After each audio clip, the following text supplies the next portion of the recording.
right. Now, what's our motto? We was king. We was king! No more money for you! It's lazy! You lazy! You lazy! No more money for you! Can a nigga live? Can a nigga live? Please. Oh, yeah. What happened to your sheriff? There is powerful niggardry at work here.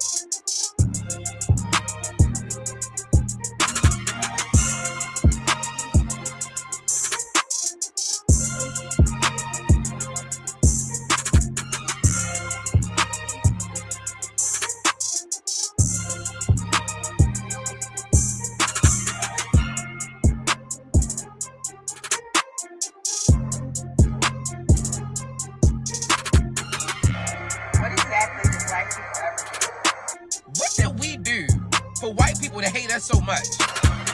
Like, I'm genuinely asking, what did we ever do to deserve anti-blackness in every single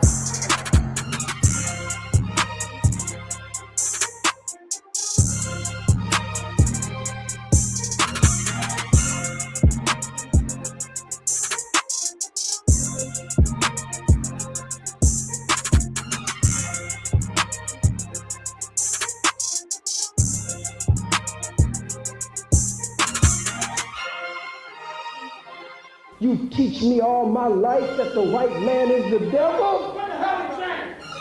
You teach me my whole life that the white man is the devil. Now you tell me it's all right for him to come among us.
I'm saying that I'm not saying shame is not in actually what shame is in white tea culture when we literally they're able to other white Shame is in every culture. This is what I'm saying. People just saying everything and anything is culture, and it's like, yo, what is going on, bro? No, notice the obsession and the constant focusing of who? The white man. Every conversation. This is all, and especially with the chicks, bro. But you know what, Hood? I think in America, black and white was created at the same time, bro. So it go hand in hand. It's like yes, it kind of was. It kind of was. But my point in bringing that up is that it's a weird thing that black folk do. Is like we can only see the world through the lens of fighting white people. If you're not fighting white people, then you're not living. I don't think that's all. I don't think that's all black people do. Well, I'm just saying it's a common thing, and we listen to these women, especially on this panel with LaPiece and them. They get into this shit all the fucking time. You know what, though? You know what I had to realize? When we be on these panels, we don't realize the type of characters that panels gonna attract. People that want to have conversations. And out of them people that want to have conversations, a lot of them going to be pro this, pro that. A lot of people going to have they're going to be coming from some sort of strong stance or strong point of view. You know what I mean? And they're attracted to these panels. You know what I mean? Most people that come on the panels, you're not going to say the majority of them have balanced point of view. Nah. The average people have balanced point of views. This is why they're not hitting the panel. The people them who have extreme point of views, the majority of people who hit panels, they got like a somewhat extreme point of view to some degree on something. You know what I'm saying? That's why they hit panels. They outspoken in some type of way. It'll have a minority that just want to shoot this shit. They got like a balanced point of view. You know what I mean? So I don't be surprised no more. When I see a panel, bro, I listen long enough, you're gonna listen to somebody that got an extreme point of view, because that's who flocks to panels. You know what I mean? Or that's one of the main demographic that flock to panels.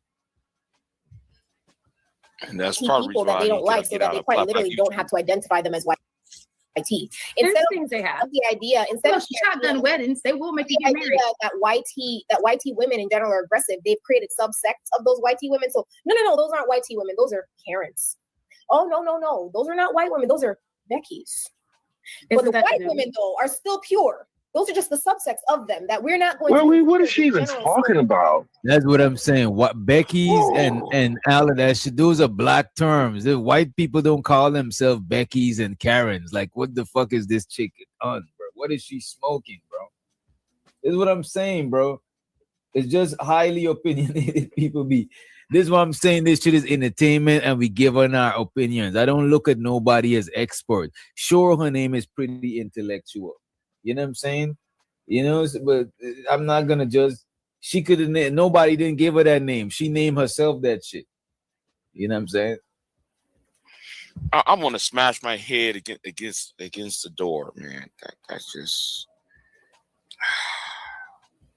Go ahead, cam up so we can see you. My point about black colleges is being reflected right here. This is a product of the university system. I guarantee you. She probably did well in school too. Man, what white women are versus black women. The entire, what did we say, high-low culture just now? That's the word that you used that I guess Saint said earlier that now we're gonna use, which is so problematic. But that's not, no, white people have been able to walk around being mediocre for centuries and have used black people to literally pad their mediocrity. To be fair, even that didn't come from white people. Karen, it also did come from us. Came from us. Yeah, right. We labeled them that. Finally, god damn. There we go again. But we did give them something. We did. Look at us. We gave them something. We really did, and they did use that to other themselves. They do that every day. They pick and choose when they want to acknowledge their people because that's not us. So they don't have to like hold them accountable or shame them or nothing like that. Like they don't belong to us. Like that's not us. That's poor white trash. That's not us. So they do it every day. Yeah, do you consider the H cost for the small hats and the legacy of it and how they move forward from that part of their culture? Yes. When I brought the example of slavery, why don't you see that as the same thing? What do you mean? I said the You were saying I was monopoly speaking about pain, on right? monopoly on However, tribulation. me about the transition through pain. So Yeah. I was trying to figure out where's the disconnect, why you don't see that as also the parallel. No, I didn't. You can hear me, right? Yeah, I can hear you.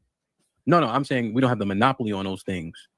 Yeah, I never made that argument. I don't know where this word. Please, everybody, for this Not monopoly. I'm saying well, that's what I was saying. One of the retorts would be like the trial and tribulation and triumph. There's a lot of people in the earth that have similar stories, you know. That's all I was saying about, because we were saying that that's what makes us unique.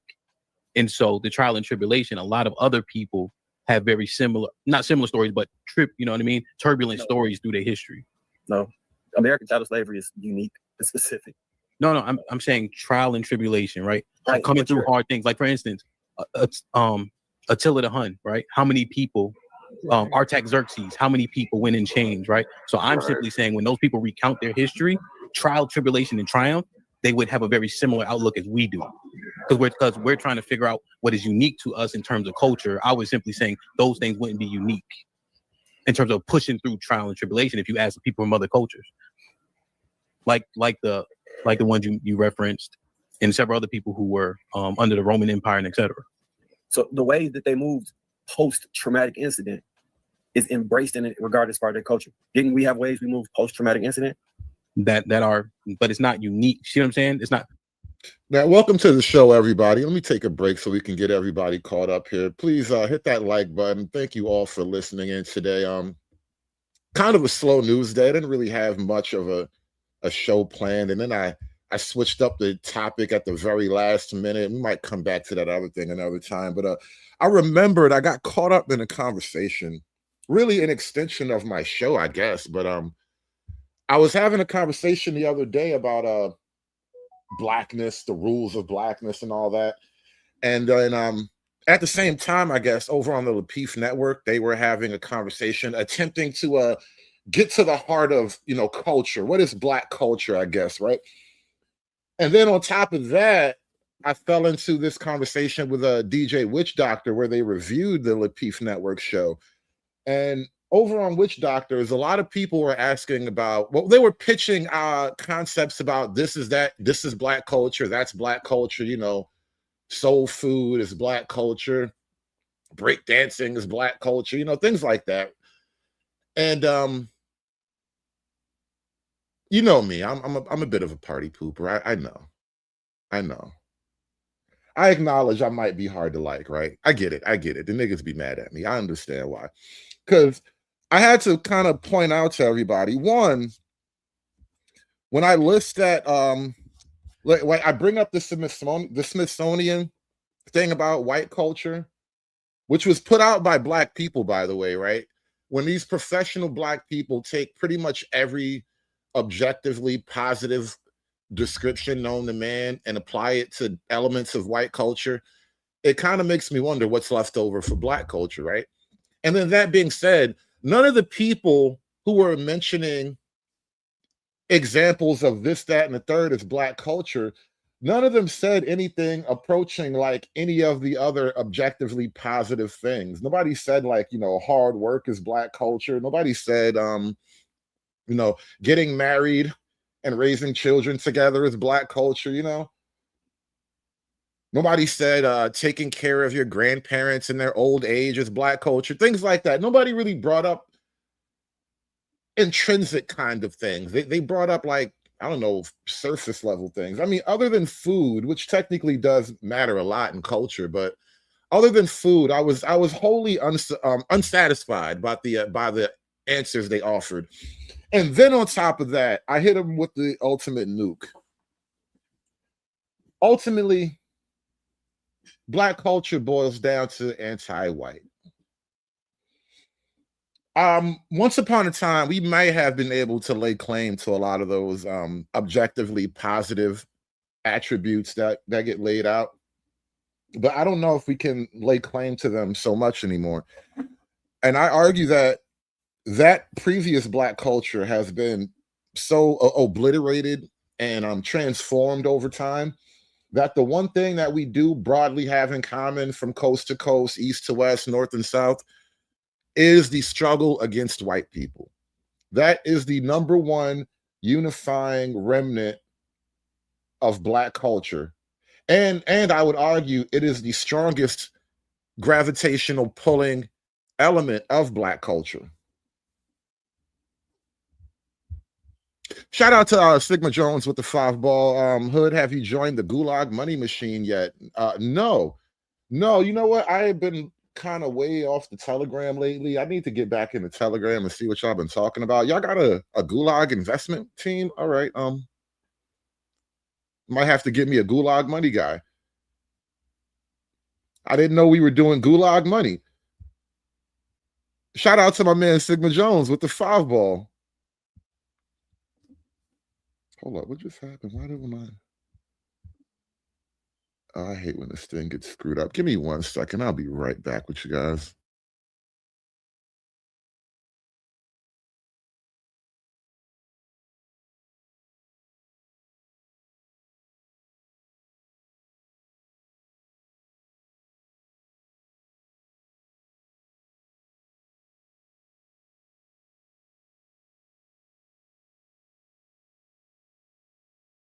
Give me the money. Give me the money for all that I would do. Give me the money.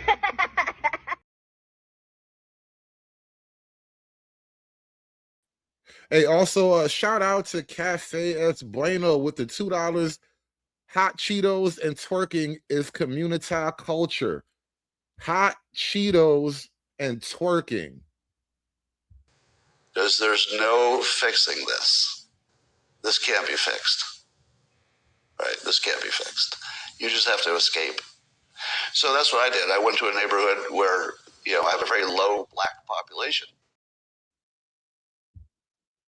So, like, if you ask the Japanese after World War II, from internment camps to their country being bombed, they're gonna, in their schools, uphold that as them pushing through trial and tribulation. So when we're talking about Black culture specifically, pushing through, other people would say, oh, that's not unique to us. That's what I was saying earlier. Pushing through trials and tribulation is not a Black thing. Sure, it could be. Real quick, one more thing about twerking. Right on the Lapeef network, somebody sent me a clip. I think Carmen sent me a clip from the Lapeef network about this one girl with the blonde dreads, I think, saying that twerking is somehow genetic. Twerking is literally in Black women's blood.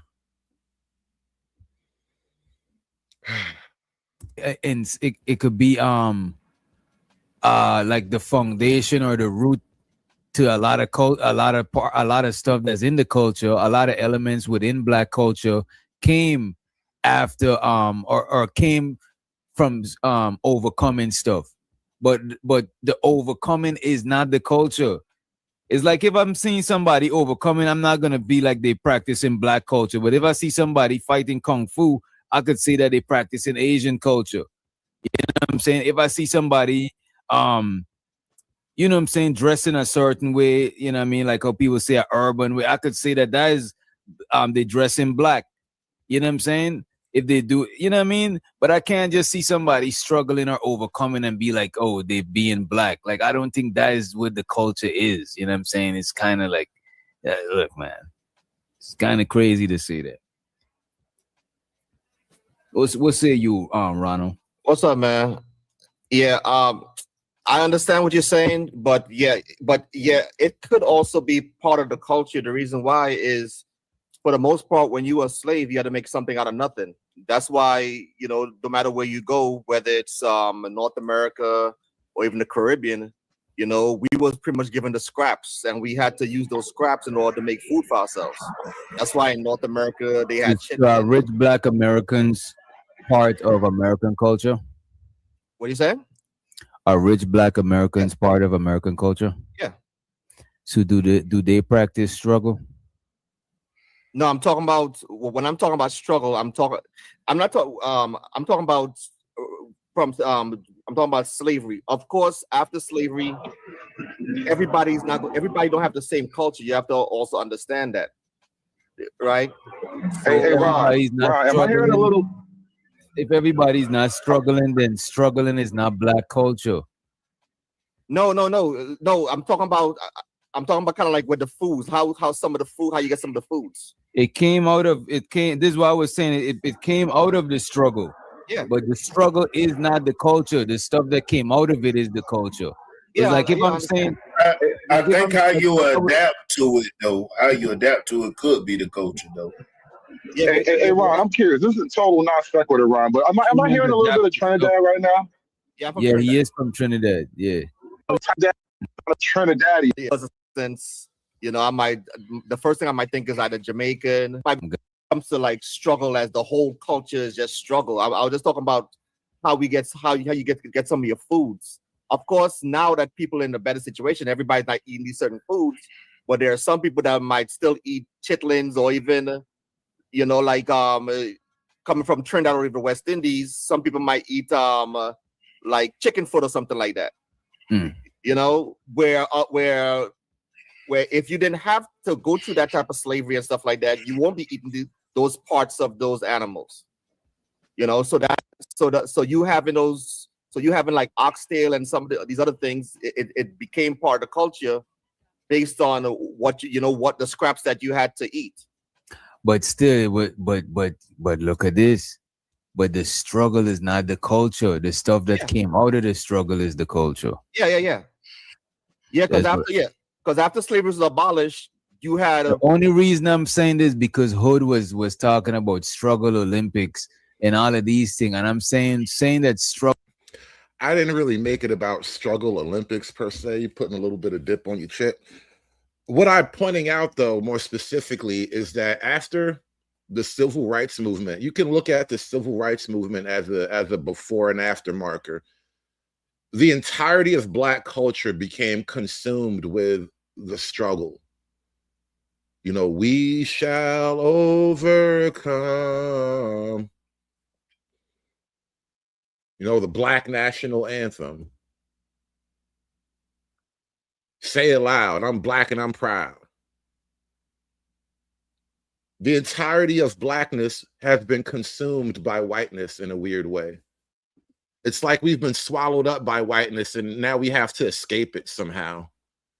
But in reality, we're like that weird mime in the park acting like he's trapped in a box or something.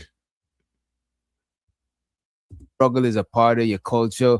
That is a slippery slope. You don't want to say that shit, bro. Yeah, because I think why we said that. People could say that Black people like playing the victim, and that's part of Black culture. Somebody could literally use you saying struggle is a part of your culture to say that shit, bro.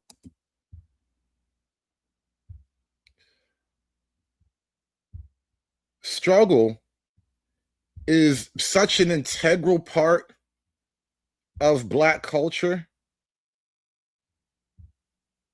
that we have a word for it, and that word is readily definable by modern AI. Thank you, AI. What would these Negroes ever do without artificial intelligence? You can Google the Black struggle. Yeah, you can Google it. Did you know? Did you know you can Google the struggle? Remember when they told you the revolution will not be televised? Bullshit. It's going to be all over internet. There's going to be a live streamer. There's going to be an IRL streamer on the ground. There's going to be somebody at a rooftop bar streaming from up top. The revolution will definitely be televised, all right? The Black struggle, according to Google, the Black struggle refers to the ongoing fight for freedom, equality, and justice, right? Look, encompassing centuries of resistance against enslavement, racism, and systemic oppression, evolving from the abolitionist movement and civil rights era to modern challenges like police brutality, mass incarceration, economic inequality, and voter suppression, highlighting both immense hardship and incredible resilience and progress. It is a multifaceted and continuous struggle for full human rights, economic power, and cultural recognition, extending far beyond civil rights legislation to address enduring structural inequalities. there is a black struggle. This is what the culture ultimately is about. And I don't understand. Well, maybe DJ Witch Doctor is not exactly boots on the ground. He wasn't born in this country, right? So maybe he has a little bit of an outsider view of it all. But in my lifelong being a nigga in America, I got to tell you, it really feels like the majority of the culture boils down to that. How do you get away from that? We'll come back to that in a minute.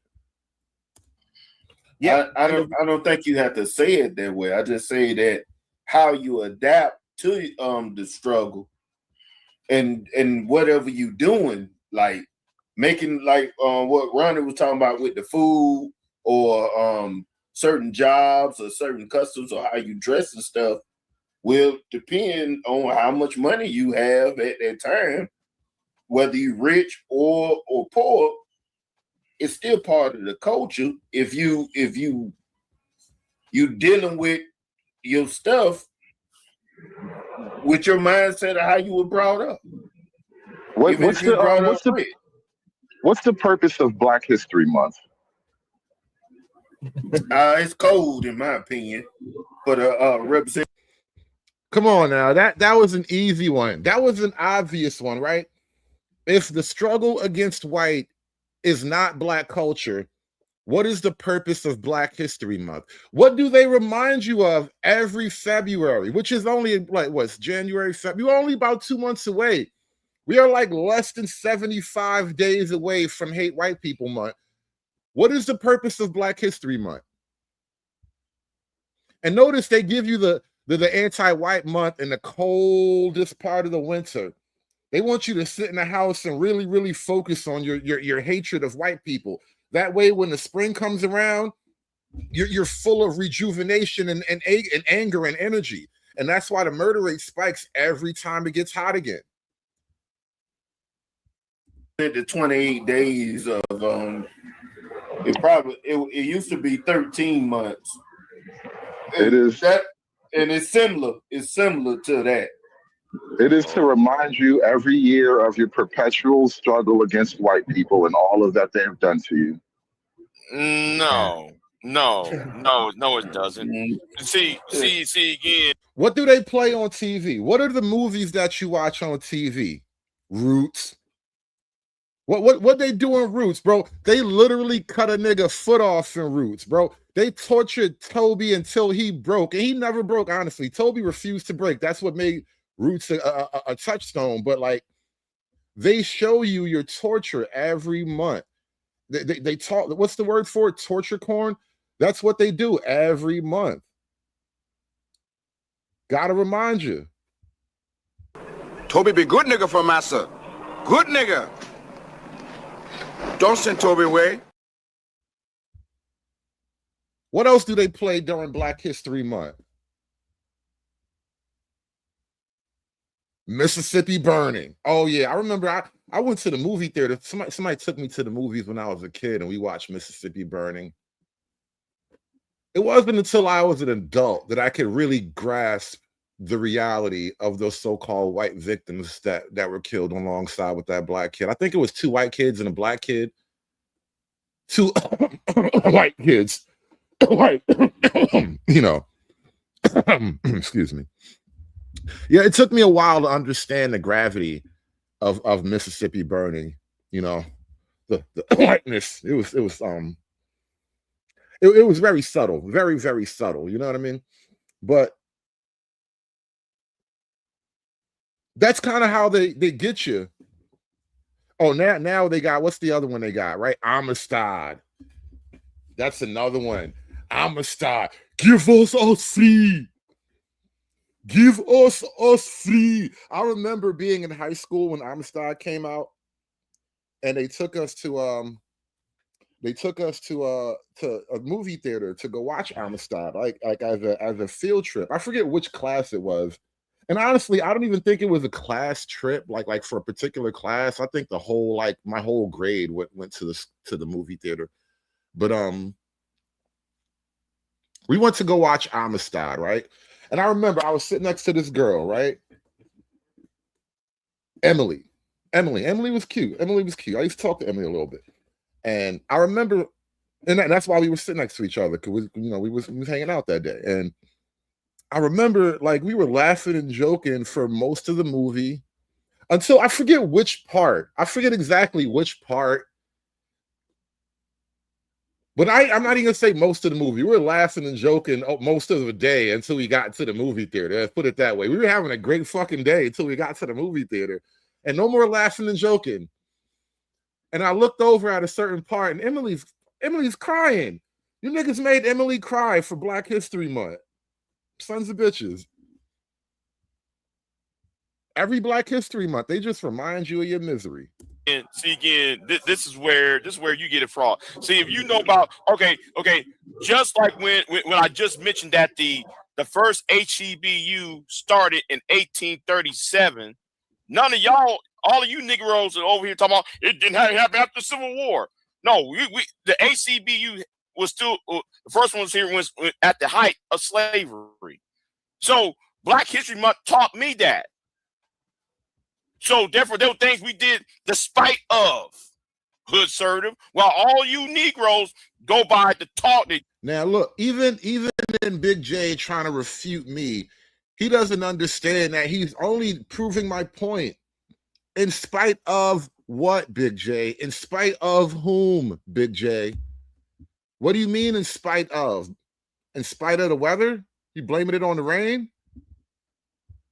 Are you blaming it on Tyrone? Did your family have to struggle because of Tyrone? Because of Jermaine? I'm done with life, and it's all Jermaine's fault. It's always Jermaine's fault. Taught me that. So therefore, there were things we did despite of hood assertive, while all you Negroes go by the talk, the internet talking points, and that really pissed me off about a whole lot of y'all. Y'all take y'all talking points from here on the internet. Big J. Tell them why you mad. For the reason why I am mad. All right, Big J. Let's land the plane. Let's get Candy Cane and who else want to go before we get into the video? You got the floor, Candy. No, you know what? I came up. I think. First of all, can you hear me? Yes, yeah, we hear you. Yes, we can. Oh, hello to everybody. Hello. I came up, I think, when you were saying like cause and effect, like the cause might have been the struggle, but the effect is what we produced out of the struggle. So like, it's kind of like, why are you focused so much on the actual? I think the Black struggle, and hear me out, I could be wrong. Forgive me, Candy. I'm not trying to be mean about your opinion, but what if the Black struggle has produced more struggle? I know it's a crazy idea, but if your proposition is the struggle isn't the culture, the thing that the struggle produces is the culture, well, then maybe I would contend that what the Black struggle produced is in fact more struggle. Came up, I think, when you were saying like cause and effect, like the cause might have been the struggle, but the effect is what we produced out of the struggle. So like, it's kind of like, why are you focused so much on the actual struggle as though that's the most important part of what was the takeaway? And shout out to Clay Bisbee joining the church. Appreciate the new church members. Rebuilding y'all brick by brick. Get it again. Okay, I'm gonna say it again. I come in the name of Jesus. Repeat it after me, bitch. I come in the name of Jesus by the power of the Holy Spirit. And shout out to Cafe Es Bueno with the 5-ball. I haven't seen an NOI all year. Yesterday, I got hit at the stoplight trying to get me to donate to stop the violence. I blame your stream, Hood. Hey, man, it's not my fault. I'm in tune with the universe, bro. I am in tune with the sun and the stars and the moon, bro. You follow me, the galaxy beyond you after that. It's not my fault, bro. I can't help it. I can't help it. I got my thumb on the pulse of the galaxy right now, man. Shout out to Cafe Es Bueno. Give me the money. Give me the money for all that I would do. Give me the money. Come on, share your dollar. Give me your dollar. Share your dollar with me. Come on. Exactly. You see, you articulated better than me. You know what I'm saying? Show so the candy. This is what I'm saying. The product is the culture. You know what I'm saying? You not the raw material that you made the product from. You know what I'm saying? That you used to make the product. The product, the end. Damn, I'm getting a call. The end product is the what you call it. Give me a minute. The end product is the culture. Hello.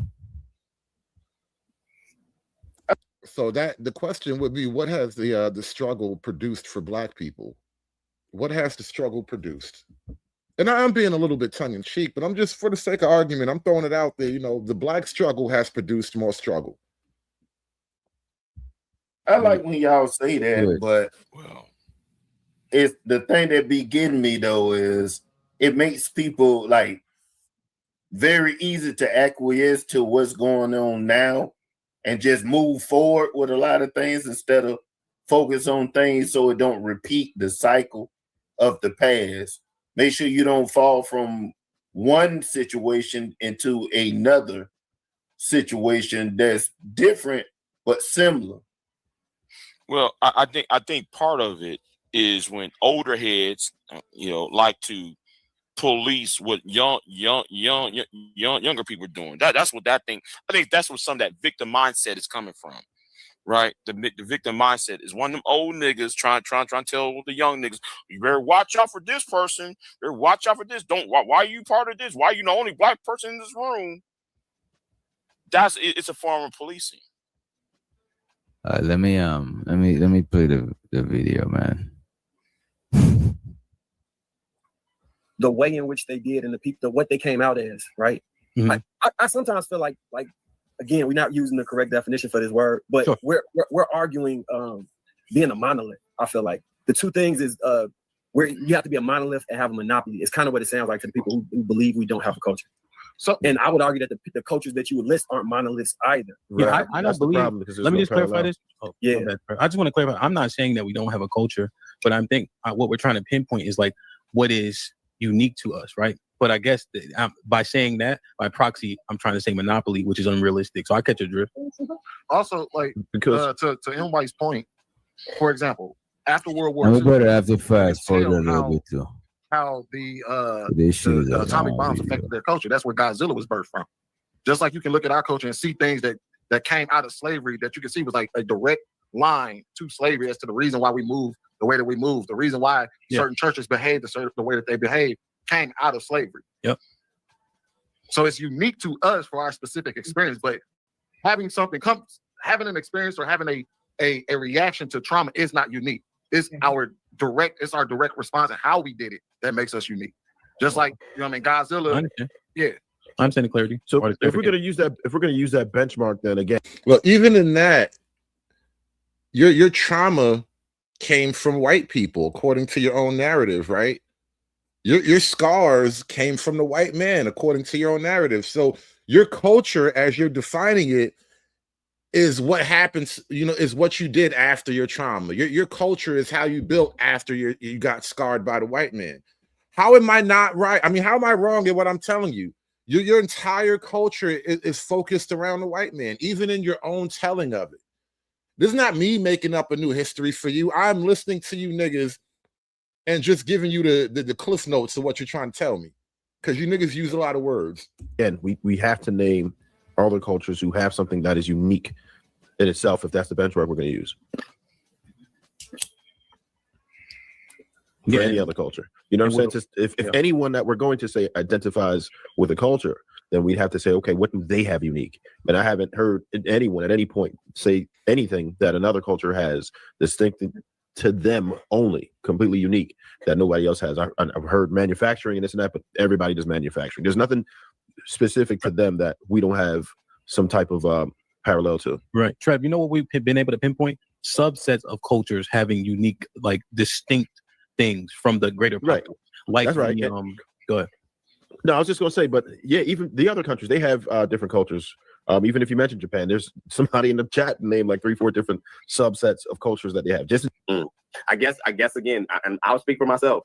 I think to dismiss something like worldview is disingenuous because that does help, in my opinion, to know how to perceive. And if you've traveled as an American, you don't carry just being Black. You carry your grooming of being here, because we think very different than people amongst all sectors of the world. The way that we live our lives is very different. So that to me resonated with me, and I think it was valid.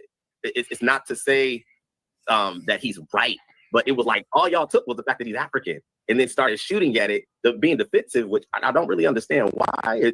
It's one man's perspective, one man's opinion, you know? Donovan makes a good point in the chat. He said, Hood, is the struggle against the concept of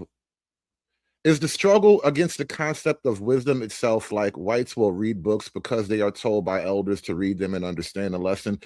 Is the struggle against that too? Loosely, yeah. The way I kind of look at it, look at white as a broad umbrella, right? And then anything that kind of, for whatever reason, it doesn't have to make any logical sense to you, but anything that has been coded as white by the community is now shunned or socially, disincentivized, right? This is why you get that phenomenon where like a Black nerd will almost by default be pushed into the white community. If a Black kid uses proper grammar and proper English and diction, if he speaks the King's English correctly, he's behaving white. We have an entire set of behaviors in Black America for which you will be called acting white. Dressing in a particular fashion, I mean, hell, I had a girl one time. I had an ex used to say, "Oh, because you white, you got to be right." Like, bitch used to say that shit to me. I don't know what about her reminded me of the mean white man. Why do I get that often? But we do have like weird behaviors in Black America. Well, we have a weird behavior in Black America that we will just attribute certain behaviors as white, and then we will kind of punish the person who's acting out those behaviors. And so I think one reason why I would be defensive against that is because we are struggling as Black people in the United States to have this conversation. I think that someone else criticizing, someone that is not of us, criticizing us is not a conversation that we should have, because they're imposing their opinions on us. And I think that is unfair. When we have such a complicated relationship with this place, I think that we should not allow conversations from people on the outside in this. And I am the type of person that sees everyone that looks like us, no matter where they come from, as us. Unfortunately, everyone doesn't see us that way. And so I think, and I get what she's saying, right? Sure, if somebody from the outside talking about your shit, they're gonna have a limited perspective on it, right? However, you can't stop people from talking about you, especially when you're on platforms. That African man and the American dude that was having that interview, sit down, whatever it was they was having.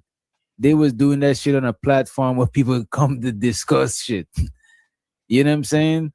This is what I'm saying, is a lot of different shit be happening at the same time. One, it be having regular civilians, right, trying to have political conversations. And two, we be on platforms where we come to have conversations. You know what I'm saying? I get it, like in like certain people shouldn't have like a saying in like certain policies and shit like that. That is fucked up, because now somebody their opinions on you it could actually affect you. You know what I mean?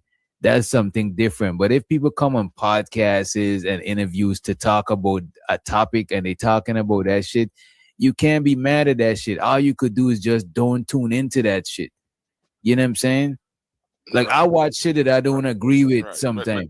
But some shit that I don't agree with, I don't watch. Some of it I watch because, you could say it's a little toxicity. You could say I just like a little bit of opposition, but some shit that I don't fuck with, I won't even watch at all type shit. You know what I mean? Right, but the thing is though, because going back to your point, right? Like a lot of our black Congress people or black mayors and stuff, right?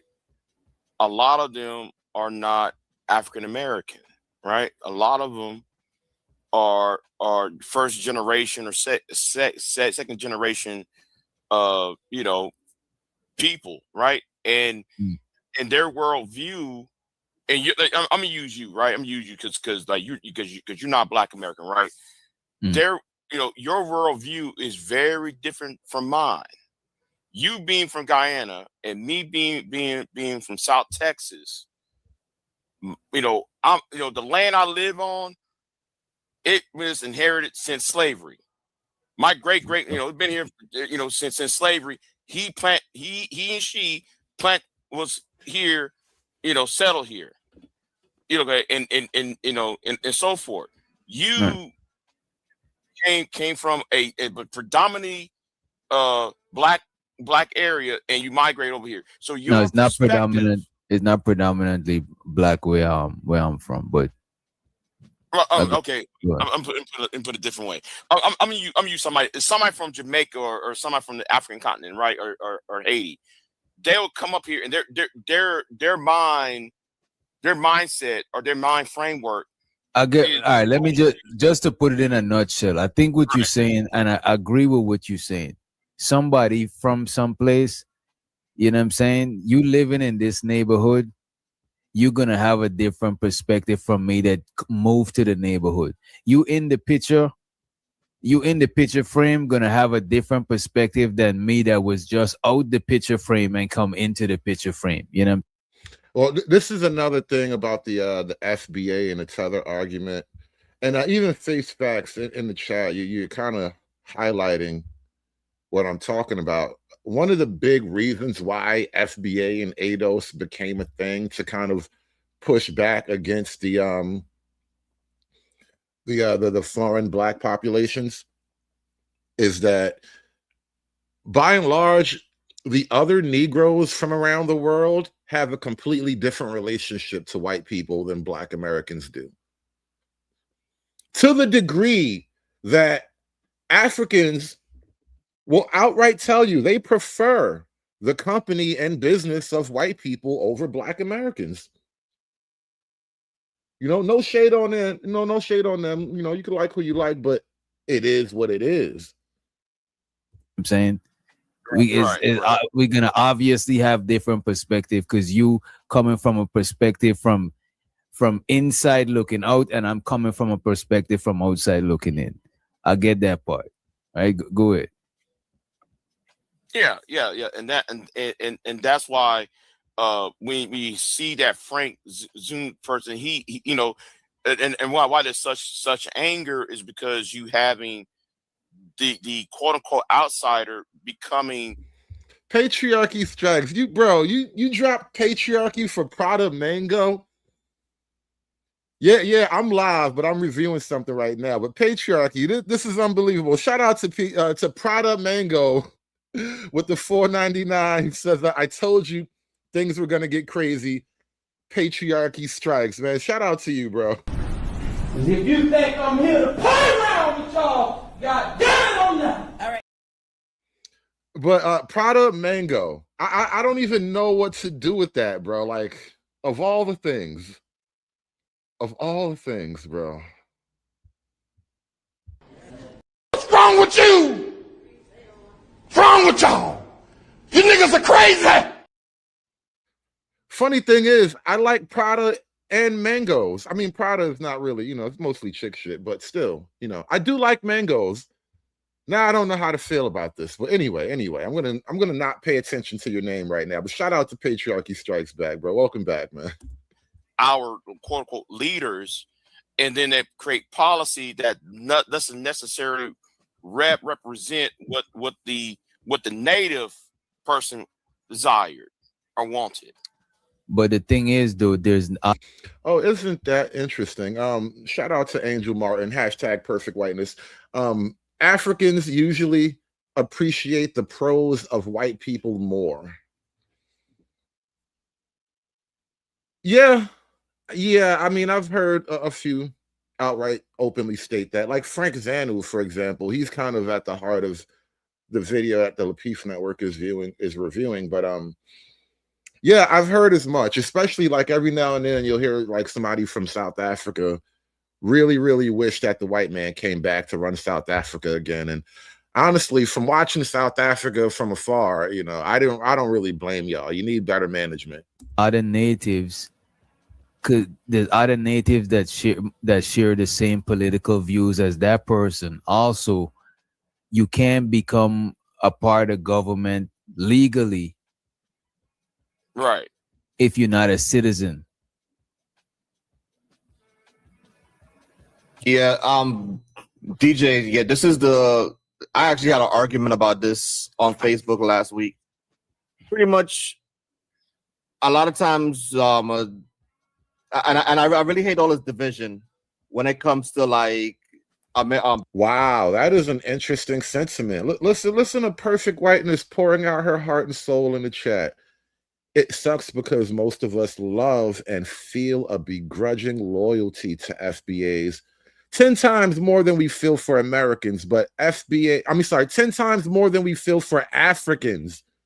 But FBAs are such bitter, bipolar, disordered girlfriends. I kind of looked at it more like a spoiled child, you know, situation. You know, it's one of those "I hate you, Dad, give me money" type of arrangements. You know, that's kind of how Black America, in my view, I think we're describing a similar pattern here, but that's how I describe that thing. It's that weird parent-child dynamic where you hate your parent, but they give you everything you need to live and breathe. Black Americans, you know, now they call themselves FBAs and stuff, and now they want to separate from everybody else. And pretty much what happens is they don't. A lot of people don't want other people to be part of the conversation. They want them to be like a one-way conversation.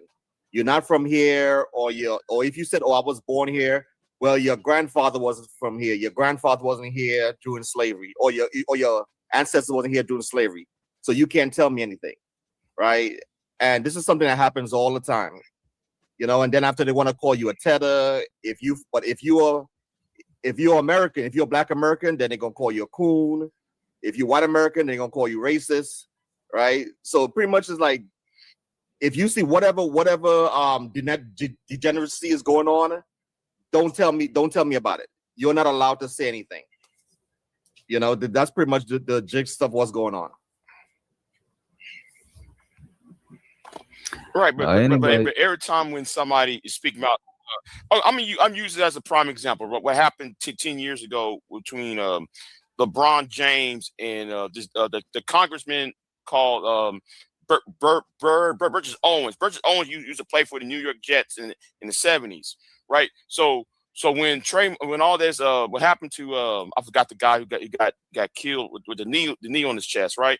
Him, right? So when LeBron James got on there talking about, you know, Black Lives Matter, this, that, and third, here comes Burgess Owens, and here comes this other woman. I forgot her ass is from.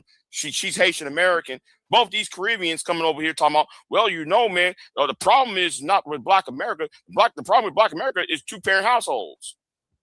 As if everybody. Wait a minute, bro. In the Caribbean, most or a large amount of households is single parent. Right. Like, the thing about it, bro, like, wait a minute. Sometimes y'all be having highly emotionally charged conversations, bro. Yeah. And you take shit personal to heart. If somebody says some shit that offend you, either you go off on them or just let it rock. But just look, man, I don't know, man. Yeah, but Burgess Owens became a congressman from Utah just on the basis talking about single parent households when he came from a place that has a lot of single parent households. Yet he want to slam Black America when he should be slamming where he originally came from. But that doesn't mean that his answer was wrong, though. And that's the problem. No, okay. If you tap dance in the front of Fox News with Lauren Ingram, and Lauren Ingram this is why I don't like having politically charged conversation. I'm not a politician, bro. Like, come on, man. Like, we talking about this, like, bro. Yeah, but it has something to do with politics. That's why people are kind of upset, because it feeds into MAGA, it feeds into Trumpism, it feeds into the Charlie Kirk narrative that needs to be rooted out and destroyed. But then go out in your community. Man. Go out in your community. Wait a minute. Go out. Wait a minute. Go out in your community and get people, galvanize people, come up with a plan to which politician y'all gonna go and chop it up with. You know what I'm saying? And do some and have some real change. Having extremely emotionally charged political conversations on these panel is not striking no change. We up here giving our opinion. We're not trying to go deep into the politics because it's not gonna do nothing. We're not doing nothing right here.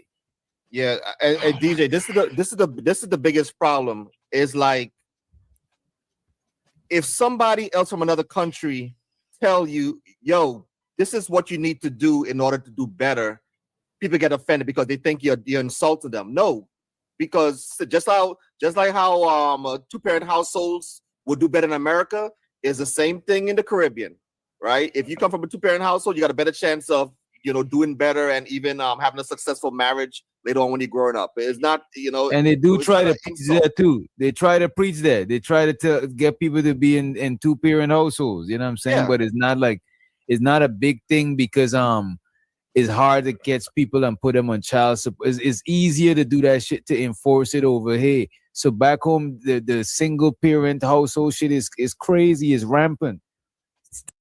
Even, God, it's like, I hate having to hold people's hand and explain reality to them. It's the type of shit I used to do for my children. Even the idea of the two-parent household, right? You realize right after slavery, there was a thing called the Freedmen's Bureau. And one of the functions of said Freedmen's Bureau was to teach the newly released Black people the ins and outs of civil life. And one of those lessons was you can't actually just have sex with the woman and then move on. You have to get married and have a home together and raise your children together, right? And not that it was imposed in any like forceful legal manner, but the idea of marriage was just introduced, broadly speaking, at one point, right? Because not all Black people were free, right? And so I got this free population. I had to teach them things. Now, we move on. We get to like the pre-civil rights era. So Thomas Sowell talks about this all the time, how like the Black marriage rate was, quote, higher than the white marriage rate back then. And then now we bring up the marriage rate and it's, quote, lower than the white marriage rate, right? So even in the context of marriage, we are wrapped around, we are intertwined with our white counterparts in America. And now the concept of marriage is almost brought up as like a white thing unto itself. Like there are people right now who are educated professionals who will tell you, I just came across, what was this, an article or something? Let me see if I can find this real quick. It was not the first time I heard this idea. I think I remember some Black guy, he had a book about this saying, marriage is for white people or something like that. And now here's this white lady, I found it. I just saw this clip the other day. This white lady stating how marriage is somehow white supremacy. Heteronormative ideal. When we strive for thinness, we're reinforcing every other form of stigma at the time. Yeah, even being thin reinforces white supremacy, right? Because, BBWs and shit. I'm just saying, it's like every element of blackness is somehow a rejection of whiteness in some weird way. Kind of alluded to this. For people of color specifically, thin privilege then gives you access to white privilege. Can you explain? Thin privilege gives you access to white privilege, all right? If you're a black woman, the slimmer you are, the closer to the white man you can get. Which unironically is literally true. The white man is punishing on fat chicks, I'm telling you. Heteronormative ideal. When we strive for thinness, we're reinforcing every other form of stigma at the time. You kind of alluded to this. For people of color specifically, thin privilege then gives you access to white privilege. For every other form of stigma at the time. You kind of alluded to this. For people of color specifically, thin privilege then gives you access to white privilege. For people of color specifically, thin privilege then gives you access to white privilege. Can you explain this? Yeah, I mean, the thin ideal is definitely a white ideal.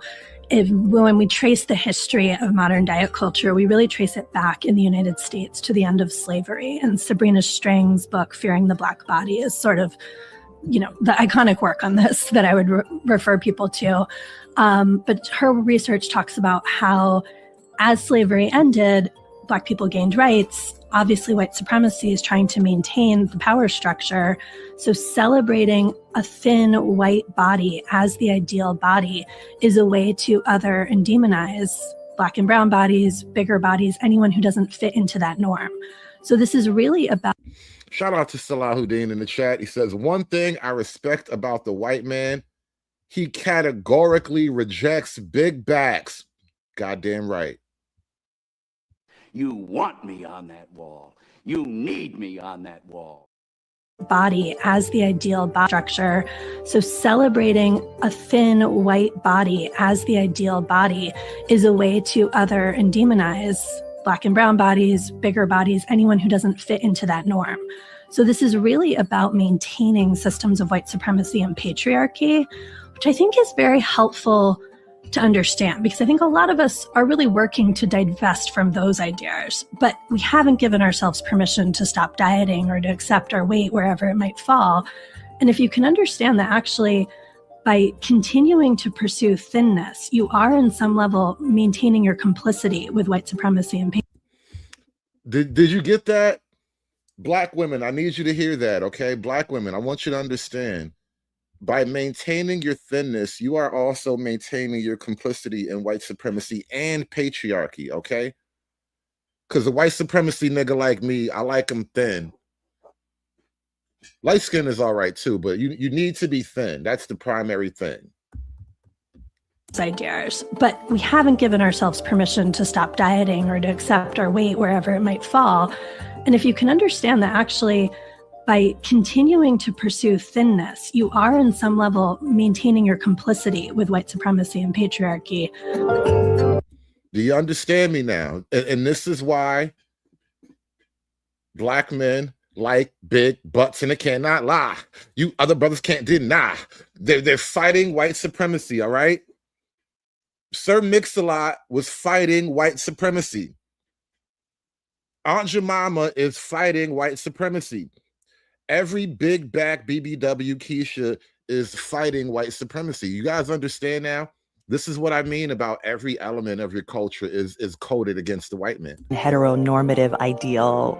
When we strive for thinness, we're reinforcing every other form of stigma at the time. You kind of alluded to this. For people of color specifically, thin privilege then gives you access to white privilege. Can you explain this? Yeah, I mean, the thin ideal is definitely a white ideal. When we trace the history of modern diet culture, we really trace it back in the United States to the end of slavery. And Sabrina Strang's book, Fearing the Black Body, is sort of, the iconic work on this that I would... Well, even dieting goes back to slavery. You guys remember we came up with that game a long time ago where you blurt out a random thing and there's like a 95% chance it has a connection to like slavery or white supremacy or racism. Like just blurt out a random thing and do like a cross reference with that thing and racism.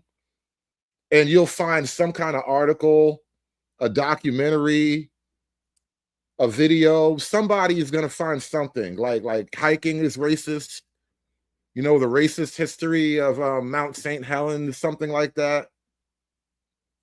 The racist history of snowboarding, racism and snorkeling.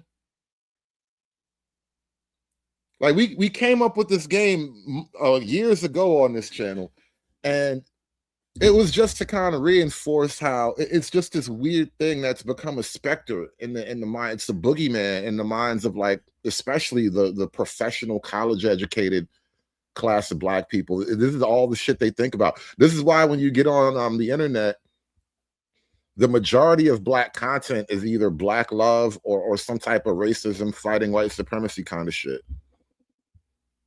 And the funny thing is, you know, even the guys who are into the fighting the white man stuff, they recognize how far gone this shit has gotten.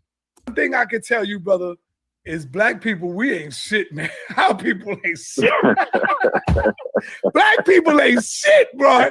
We can talk about this white man all day, but nah, man, Black people ain't them. We ain't shit, man. Our people is fucked up.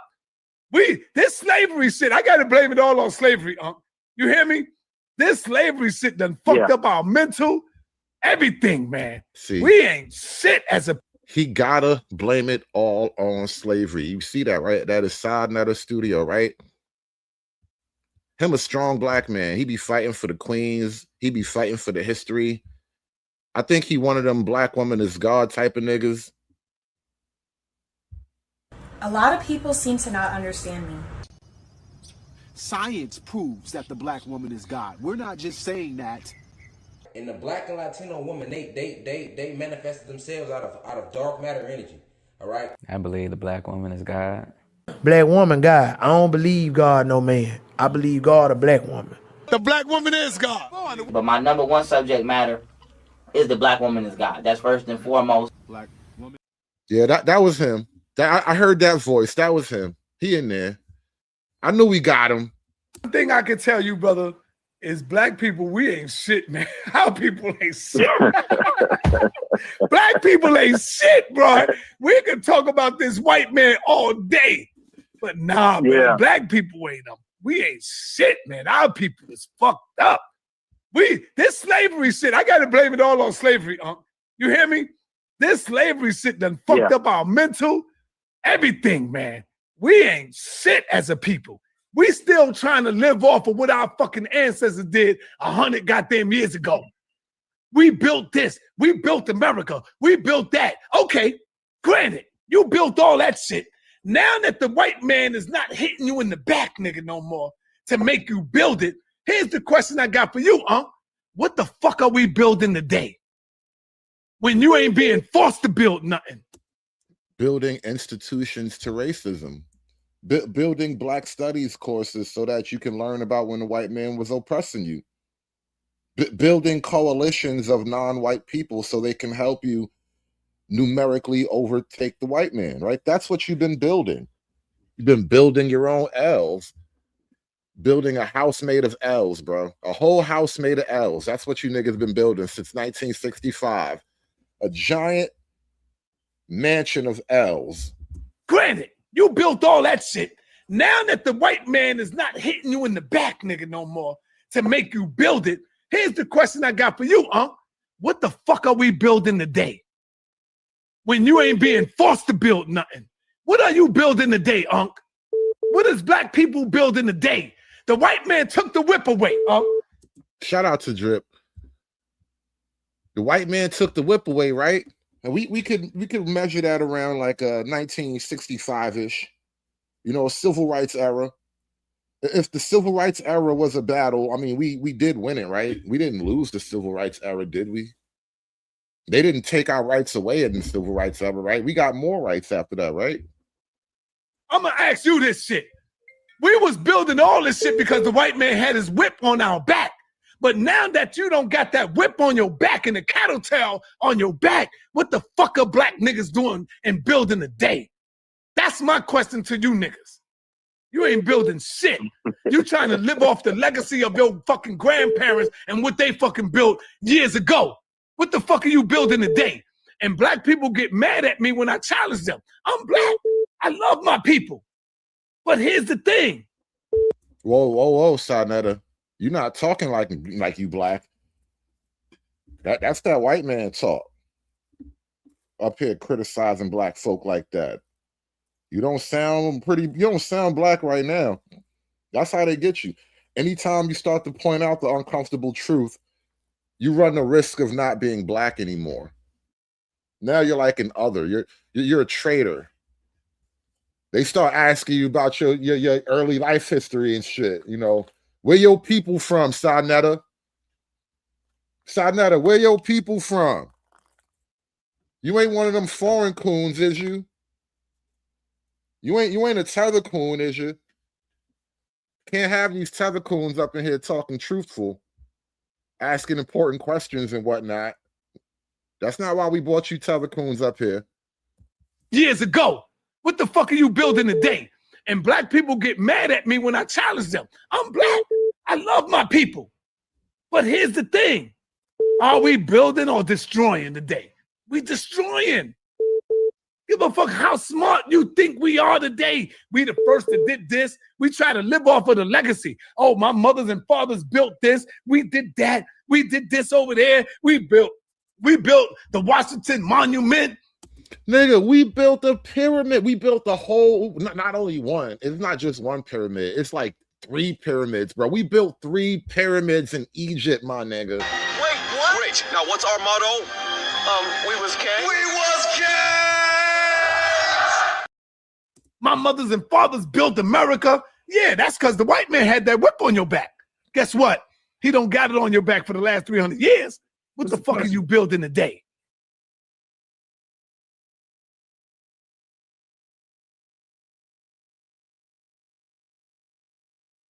Don't get mad at me. That was Sarnetta. All right. He pro-black. He bliggity black. He's pro-bliggity black. Don't get mad at me. You know what you should be mad at? Be mad at Charlie Kirk. That's who you should be mad at. Be mad at Mr. Charlie. Give me your Rest in perspective peace, on Charlie DEI, Kirk. because based on what I heard earlier, I feel like you don't think I belong here. Oh, because really? of Why? How I am a black man, and because of DEI, I'm not qualified enough. Are you? To be here? Yes, I am. Okay, great. Then you belong. But why do I have to prove that to you? You don't. You brought it up. I didn't. Okay, but can you explain to me your position on DEI? Yes, people should not be in positions just because of the color of their skin. Hard stop. Okay, but do you feel like I'm here because I'm not feeling anything towards you, actually. Okay, I'm not prejudicing you. I'm not stereotyping you. I'm saying that it's a material. I'm not saying you are. I'm not saying you are. No, you are. You said I don't feel comfortable being here. You started with. I didn't say I wasn't comfortable being here. I said I feel like you made it to where I got here through DEI. So Yes. He learned to feel in college. That's what they do in college, especially in the Black studies. You have to learn to feel oppressed, right? It's not enough that you learn about the actual objective history of things. You have to learn to feel oppressed. And that's how you become a good Black student. Let's examine that. What have I said that makes you feel that way? When you mentioned how DEI is only just putting people of color and marginalized groups in spaces, even if they're not so and so Correct. qualified. That's exactly what DEI does. But that's not all that it does. You're categorizing it as something it isn't. No, that's exactly that is like that is the charter mission. That's not all. Okay, that it so does. diversity, equity. So equity is outcome based. It's about making people who are of different skin colors have the same outcome, regardless whether or not they are qualified. The best example we have of this is the Students for Fair Admission Harvard Supreme Court case, where Black students, they could have a SAT score 300 points lesser than the Asian equivalent and still get into Harvard. That is DEI in practice.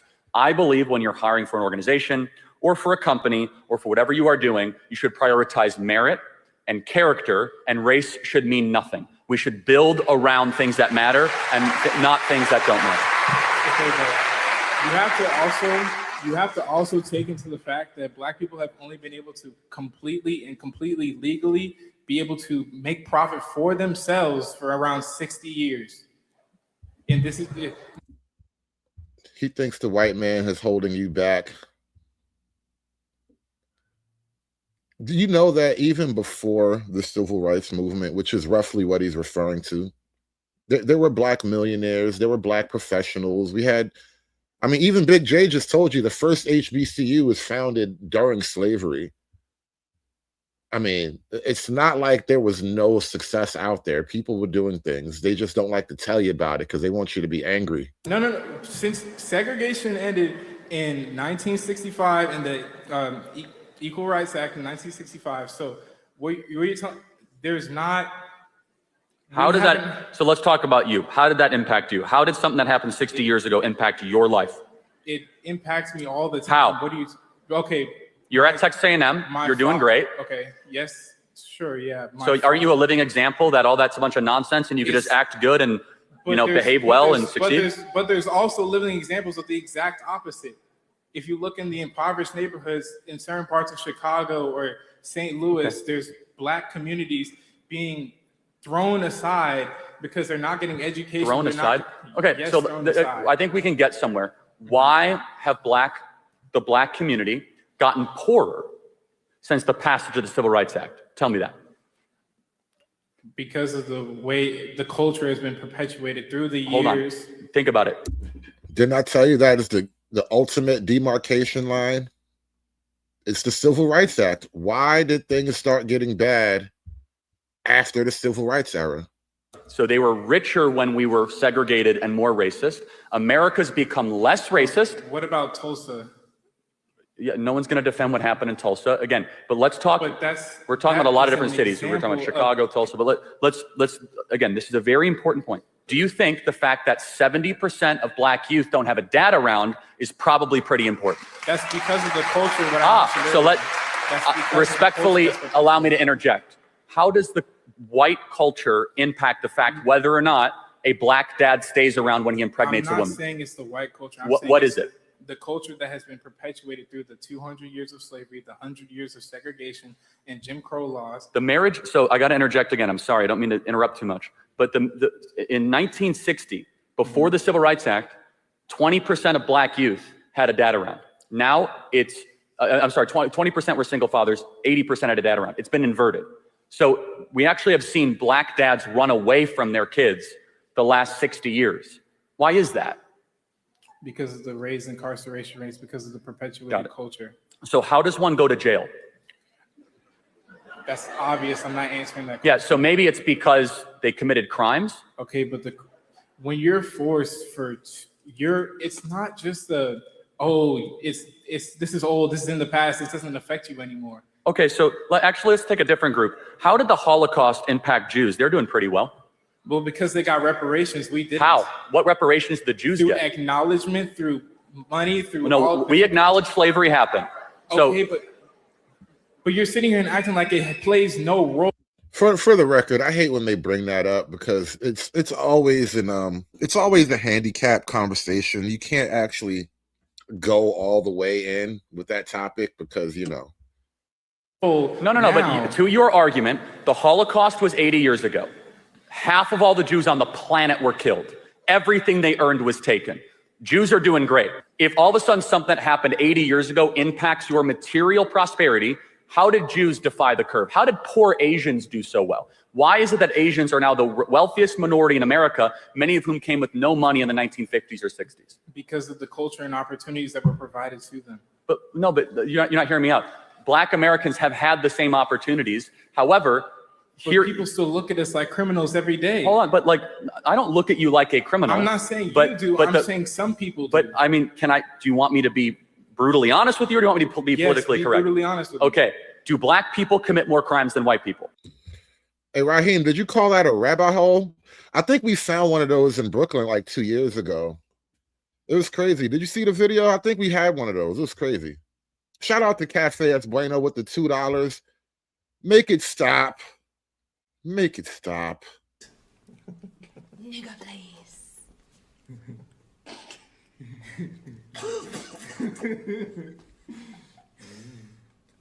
Serious. It's not even close. Okay. Okay. But you have to take into account the culture that has been perpetuated. Okay, got it. So we can agree on this. Do you mean internal black culture? It's not. It's deeper than that. Like, do you think? Let's take time out. Do you think the average rap artist that a black kid in the hood is listening to is glorifying marriage and family and saving your money?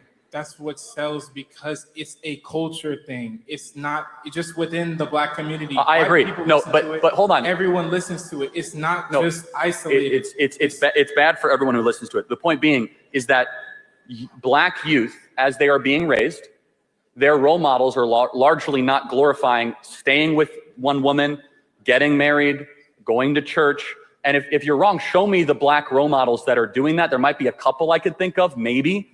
But if it's about culture, you're right. The internal black culture has collapsed the last 60 years. We're no longer elevating the family. We're no longer elevating staying with the person that you're with. So our contention here as conservatives is that the systemic racism stuff is a bunch of rubbish. Instead, it's systemic bad choices. Do you feel that systemic racism isn't real? Of course not. What can I do that you can't do? Name it. Okay. No, seriously. What can I do that you can't do? That's a slippery slope. No, it's not. All right, I don't even know why he brought in a slippery fallacy. All right, he probably likes to play with oils and stuff. Charlie Kirk kind of just hit on the ultimate conclusion of it all, and this is really what we're talking about today.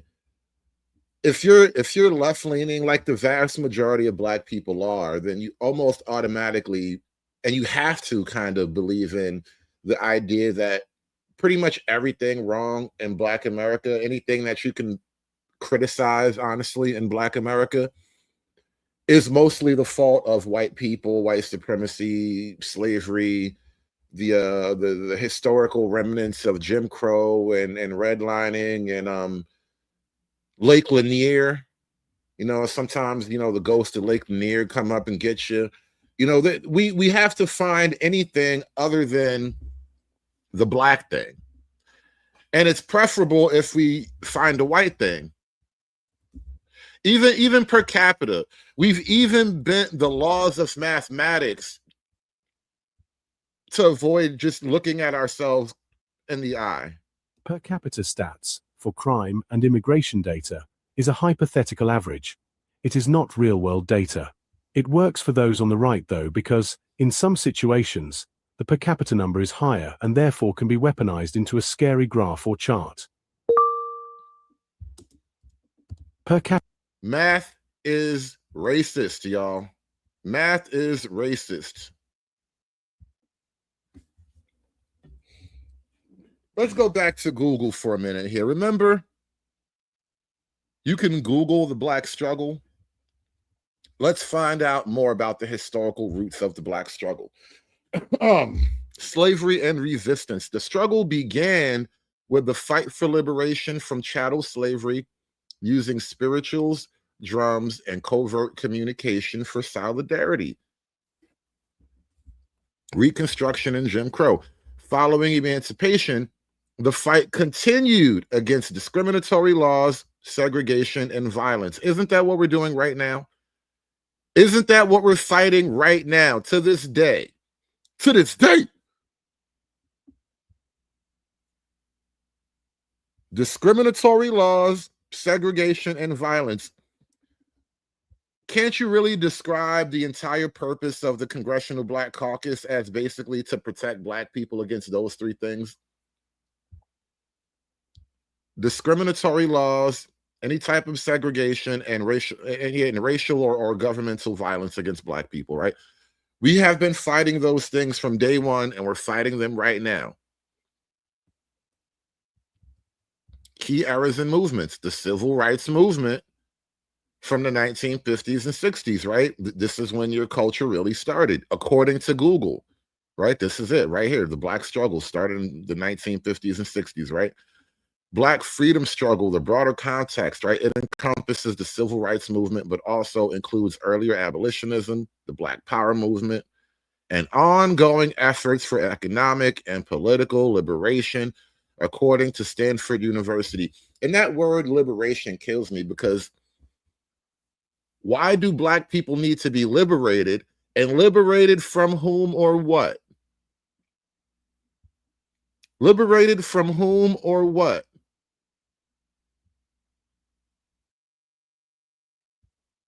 This makes Jim Crow look like Jim Eagle.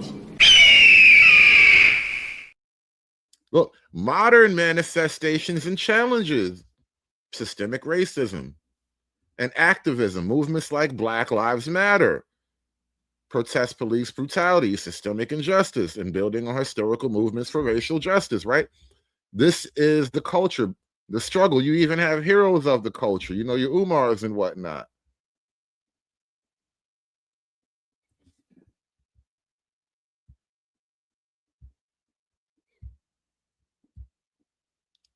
Even on television, most of the Black people on television, especially on the news media, unless they're openly labeled as a conservative Black person, it is basically their job to stand as a Black representative and somebody to counter signal any type of white narrative. Basically, my job is to blame it on the white man and make Black people look good. Amisha, do you want to respond to Scott there? Absolutely. I was born Black. I'll be Black all my life. I don't want to hear anybody say that the Republican Party has not gone out of its way to keep people who look like me away from the ballot box, because it's painfully untrue. It is something that has been charged in the courts time after time, decade after decade, particularly across the South, where the largest concentration of Black people live. So we've seen those in Georgia. We've seen it in Texas. We've seen it. Well, those states are not led by Democrats, first and foremost. I let you talk. Would you please let me finish? Thank you very much. Beyond that, we have to be very serious about the concentration and the erosion of civil rights across this country. And yes, that also proceeds with voting rights. The erosion of the Voting Rights Act has been done holistically by the Republican Party. What we've seen from Donald Trump is someone who wants to and continues to try to expand his power by the most illegal means. So yes, those orders were challenged. Those orders were challenged in Venezuela because, quite frankly, there was no impetus to go there to begin with. What we do know is that more than likely, this was illegal. First and foremost, that's why he's trying to hide the videos. Okay, so a couple things. Number one, has anyone ever personally tried to stop you from voting? Answer, no. Number two, I vote in Illinois. I don't vote in the South. Number three in this country, I hate to remind you of our history, but it was the Democratic Party that tried to suppress Black votes in this country, not the Republican Party. And I would love to remind you that when the Jim Crow laws were eroded, they were eroded by the Democratic Party, not by Republicans who tried to hoist them up and tried to continually re-enter Jim Crow in the modern era. I think you need to reread your civil rights history. The Democratic Party doesn't have a clean record on this, but the bottom line is Democrats are going to continue to be ruthless. They're going to continue to try to gerrymander. They're going to continue to try to say the president's delivering illegal orders to mess up our military. Who knows what they'll do in Washington from here on out. But the bottom line is Republicans tonight didn't do this redistricting. Democrats are going to keep doing it. And if you're looking for who the most ruthless partisan players are, the Democratic Party. Republicans are treating Trump exactly as what he is, a lame duck. And I'm glad that Indiana showcased that they do have some backbone that can stand up. And I hope other Republicans do across. A shout out to Rational Baz with the $2. He says the victim playbook and symbolism is the same. Black Femme Jews. What is that, like a Jawa word? Are you speaking? Are you typing Jawa in the chat? Shout out to Rational B with the $2. Hashtag Black Femme Jews. Take control. Take control of your city. I was today years old when I found out that Jingle Bells, the song, is rooted in racism. And I'm not smiling because it's cool. It's just the astronomical lengths that America goes through to try to erase Black history so that we can't keep talking about it. And so that y'all can continue to freely say, everything's not about race when it literally is. It's crazy. Just like when I remembered or found out that a lot of the nursery rhymes and lullabies were also rooted in racism. But this one here, Jingle Bells, would have never thought, but it made sense after reading the article. Right? Pierpont, the original composer, was too stupid to get it on his own. So he had to go and use Black people to become somebody because he was a nobody before and he was broke and he needed money. So what better way in 1857 to make money than to make money off of making fun of Black people. So he decided to create minstrel music. What is minstrel music? Appropriation of Black culture and racist stereotypes. You know what I want to do? We're gonna learn about the history, the racist history of Jingle Bells. And after that, we're going to play the racism Google game. We're going to Google anything and see if it has a connection to racism. We're going to pitch random ideas, super chatted ideas, make it to the top of the list. We're going to pitch random ideas and see if they have a history or a connection to racism. Created the song in 1857. Performed the song in blackface. Making fun of Black people in the North that were participating in winter activities.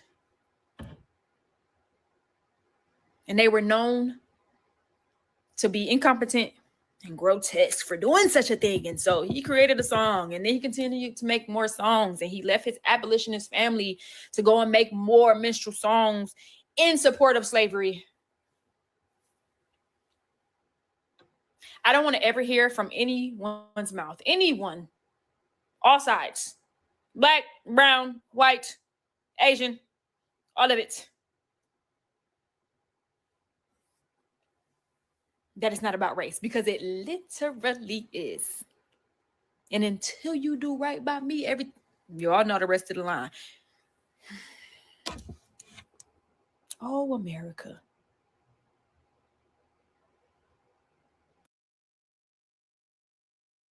So Fox News just did a panel where they said that me making a video about the racist origins of Jingle Bells was stupid. Listen to this clip. Liberals' main goal is to make Black people feel like crap all the time, to make Black people feel like an empty husk of anger and frustration, that no one likes you but we do. And it's so sad because they aim it at young Black people. This is a beautiful song. It brings about beautiful memories. It's something we all love and cherish, and to even touch it is stupid. So if I'm not mistaken, he's saying that learning more about history is stupid and staying ignorant is smart. Do these people even hear themselves? By its literal definition, stupid means lacking intelligence or reason. To be clear, I'm the person using intelligence and reason to research academic papers, primary sources, and historical records to teach people a history lesson. You're the person who refuses to engage with any evidence, can't dispute a single fact, and throws a tantrum just because more people know about the racist origins of a Christmas song. So now, by definition, what does that make you? But I believe in education, so while we're here, I'll actually give you another quick history lesson. Your terrible argument is one that's been used against Black people for centuries. In Frederick Douglass's autobiography, he says that his master did not want him to learn how to read because, quote, learning would spoil the best nigger in the world. It would forever unfit him to be a slave. It would make him discontented and unhappy. And in an 1830 law in North Carolina banning literacy for enslaved people, they justified it by saying that teaching slaves to read and write has a tendency to excite dissatisfaction in their minds and to produce insurrection and rebellion. In case you haven't realized, that's the exact same argument that you're making, that learning somehow makes Black people. Yes. Reading and education is actually, in fact, racist. Okay, this is why Black folk don't read, and we're not really big fans of the education system, because we know that the actual history of education and reading is rooted in racism and slavery and bigotry. Unhappy or feel bad. Well, when Frederick Douglass heard that argument, do you know what he took from it? He said, "From that moment, I understood the pathway from slavery to freedom was through learning." The reality now, as it was back then, is that knowledge is power, and people fear knowledge because it leads to awareness and resistance. And just know that by telling a mostly old, white, conservative audience that teaching history is wrong because it makes people feel bad, that you're in good company with slave owners. But if y'all want my full essay breaking down all of the claims from Fox News, feel free to visit my Substack. Now, let's get to the game, all right? I already made just a random pre-selection. This is how it works, y'all. Two words, okay? We're going to keep it as simple as possible. Concept, racism, all right? That is the framework we're working with, all right? Toothpaste being the concept, racism being the cross-check, okay? Now we're going to input the concept, cross-check it with racism, and we'll see what we get, all right?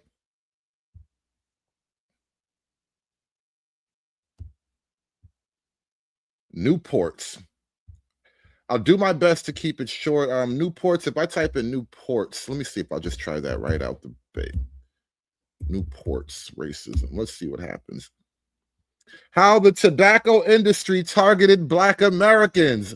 Do you guys understand the name of the game now? Everything is racism. Webbed feet. Ooh. Ooh, right out the gate with a curveball. I would have never even thought of webbed feet.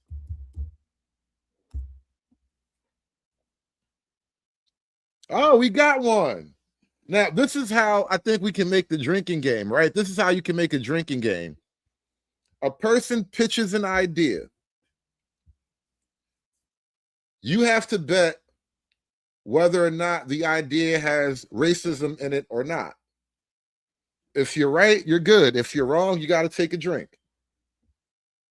Side bets are also a part of the game.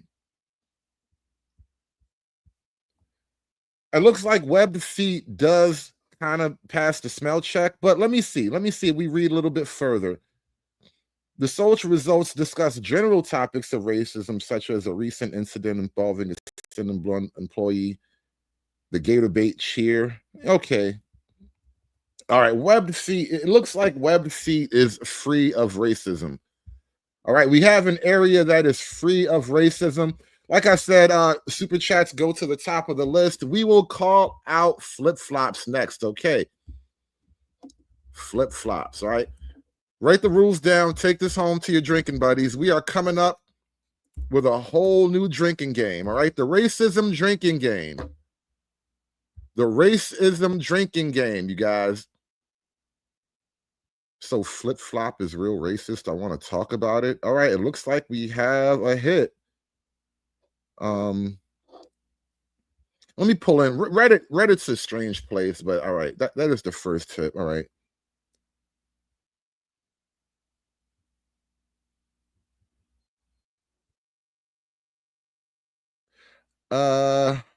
I think he's talking about a person called Flip Flop or a song maybe. All right. I don't know if this is a good enough hit. I don't know if this is a strong enough hit. Flip Flop is effing weird. It's been on my listen list for ages, given it's free on Spotify. All right. I'm not sure if that's a hit. That's a minor hit. Is Flip Flop racist?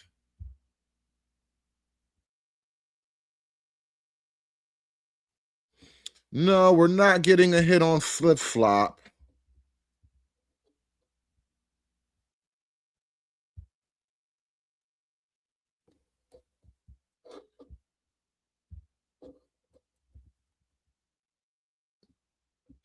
Marnie issues apology in wake of racism accusations. Accused of racism over a digital campaign for flip-flops. Marnie removed it from its social media accounts. We got a hit, y'all. We got a hit. Flip-flops do, in fact, have a connection to racism. We got a hit.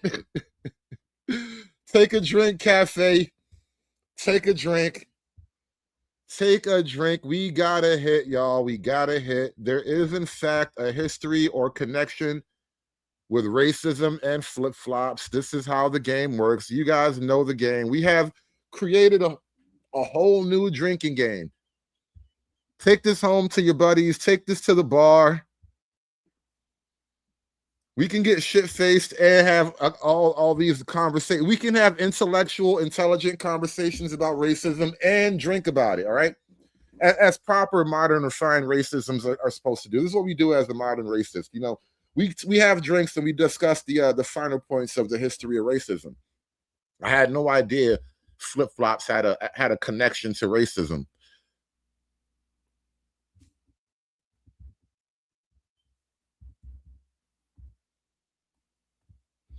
Dressed up mule, racial equality, flip-flops. Equality flip-flops. Oh, double hit. Double hit. You should take another drink. I don't even know if that's in the rules, but I'm just throwing that out there. I'm just throwing that out. You should take another drink because they got equality flip-flop, racial equality flip-flops. Dude, come on. Dude.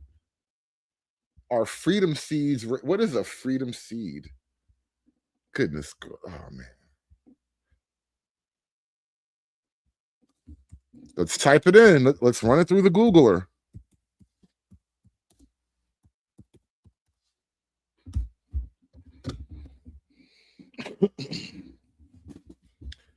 Freedom seeds is not an inherently racist term, but it has appeared in public discourse related to racial issues in two distinct ways.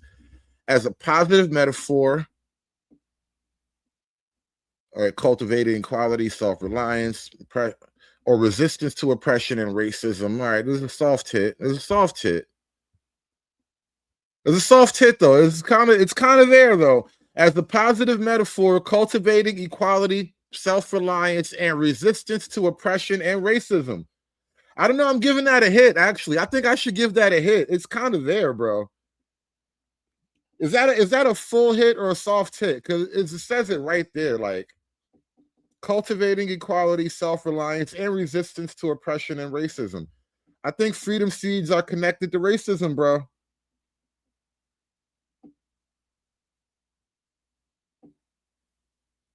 I think that is a hit, man. I'm having a hard time saying no. I think that has to be a hit, man. Freedom seeds are connected to racism. And controversies involving companies, groups, a specific controversy involved in the Baker Creek Heirloom Seed Company, hosting anti-government and land rights activists. Freedom Seeds is part of the company's branding, and ensuing debate centered on whether the company's actions align with principles of racial equity.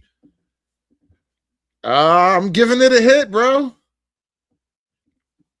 I'm giving it a hit. Bottlenose dolphins. That is interesting.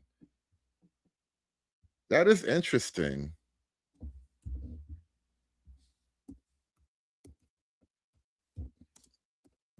It would kind of make me a little bit sad to find out that dolphins had racism.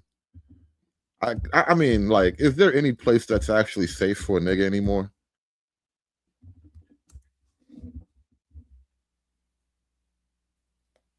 Bottlenose dolphins are not racist in the human sense of the word. Wait a minute. That was a huge caveat. That was a giant caveat. Wait a minute. Hold up now. That was a big ass caveat there. So they're not like human racists, but social behaviors involving interspecies and intraspecies aggression. Oh. They exhibit complex, sometimes aggressive social behaviors involving interspecies and intraspecies aggression. Scientists studying the dolphin behavior do not use the term racist, but rather describe their actions in terms of animal behavior, social structure, and evolutionary significance. I mean, isn't that what racism boils down to anyway, though? Isn't that what racism boils down to? I feel like scientists know that dolphins are low-key racist, but they just love dolphins and they don't want to put their name in the dirt like that.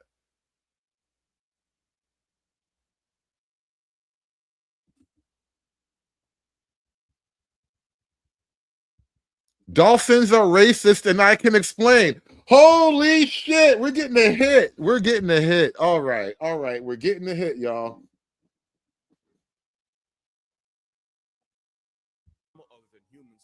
Racist. And that's difficult because animals don't possess a concept of morality or an understanding of dolphins.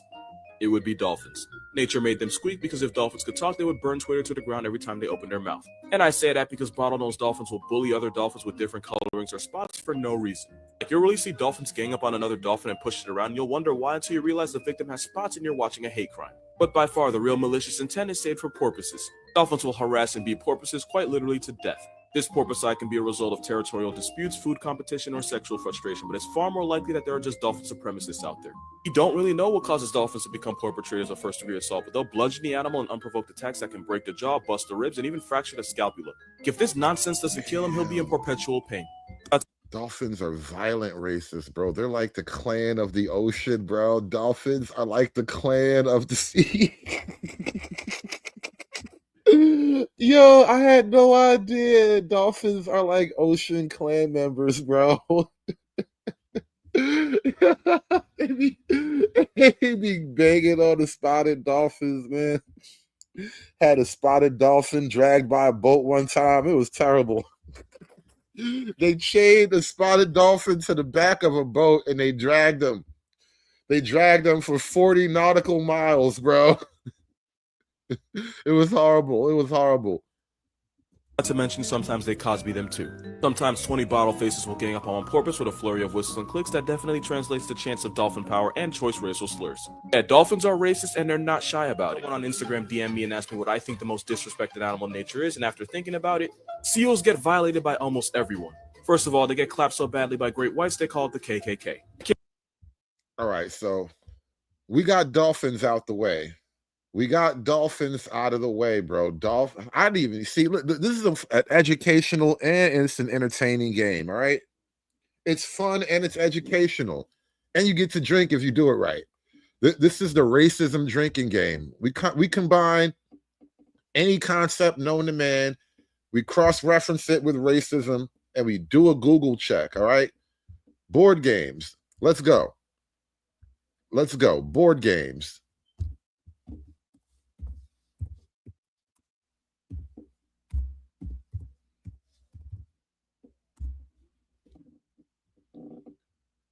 Racism in board games manifests in historical depictions, the perpetuation of stereotypes, and a lack of diversity among designers and characters.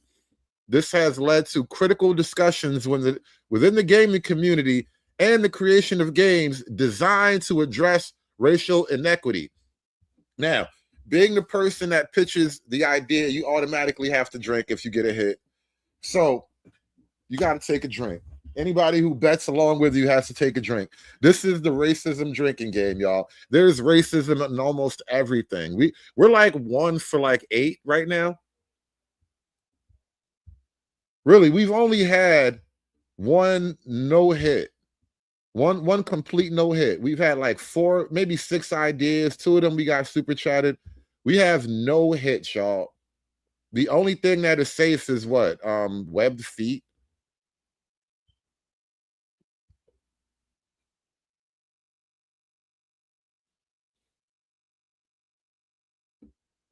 That is the racism drinking game. I'm telling you, black folk, we love us some racism, man. Everything we do, everything is about the racism, or conversely, the white man, one way or the other. Did you know that the most of the civil rights department and the DOJ quit because of Trump? And then I said, we're going to be changing our priorities in each of your sections. And we're going to take the lead from the White House and the president's executive orders. And so we're still going to enforce all of these laws, but through a different lens than what you've been doing. So please put your pencils down, make sure that the work that you're doing is consistent with this direction. And if it isn't, we're going to need to change it. And you may recall that at the same time, the Doge folks working with OMB had offered severance packages to government officials who perhaps wanted to use this opportunity to go do something else with their lives. So in the case of DOJ folks, they were offered 5-month packages, just, for your average lawyer with some tenure there, it's a 6-figure lump sum. So more than half the lawyers in the Civil Rights Division reacted to these memos by quitting. Right. And that was what, about 400 of them? Well, there were over 400 lawyers, so more than 200 quit. Right. And then since that time, another close to 100 have quit. I mean, it's like not quite 75%, but maybe approaching 70% have quit.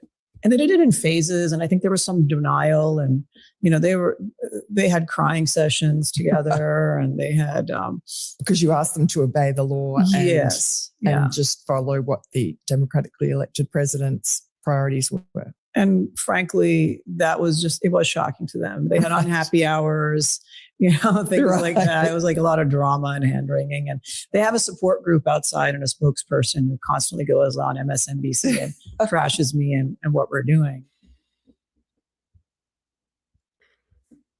Shout out to Cafe Es Bueno with the $2. He says, try ducks. Okay, let's go over here. Let's go back to the game.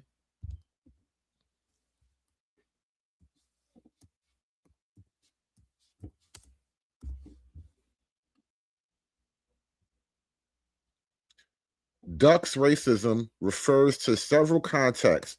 Anti-racism events using ducks, like Syracuse Duck Race to End Racism, the University of Oregon's Duck sports team promoting social justice controversies involving Duck Dynasty, stars Phil Robinson's comments, a play about racism called Duck, or even a book titled Tacit Racism by Waverly Duck. It's not about ducks being racist, but rather using duck as a symbol or name in discussions and campaigns against racism. So we don't have ducks per se being racist, but I'm gonna cross check that really quickly. Are ducks racist? I'm gonna slightly alter the terms just to make sure we're covering bases. Okay, no, ducks are not racist. Animals do not possess the capacity for complex ideological form of prejudice. All right, just to make sure. But ducks as a general term do have an association with racism, loosely speaking. I wonder, are all those Jeep people ducks, man? I used to want to get a Jeep until I saw the duck thing, and I'm kind of weirded out by the duck thing, no lie. I like Jeeps as a vehicle, but the duck thing totally turns me off. I don't know about the ducks, bro. I don't want to get accidentally swept up into a weird modern neo cult. I got enough going on, honestly. I really ain't got time for that shit. I just don't.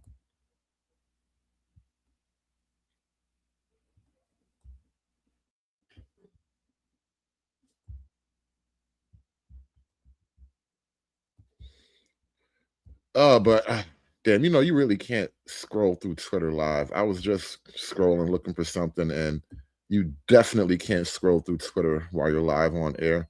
All right, pro tip, guys. Pro tip: never do live Twitter searches. Okay, no matter what the word is. That's another game. That is another game you can play. By the way,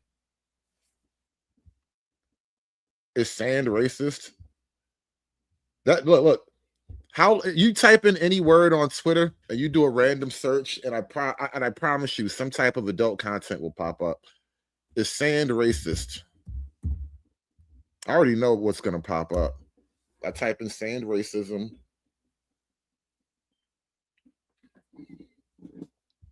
The term sand racism is not a formal concept in critical race theory, but searches reveal several contexts where the words sand and racism intersect. Racial slur, the term sand nigga. There you go. I already knew that was going to pop up. That was an easy one, low key.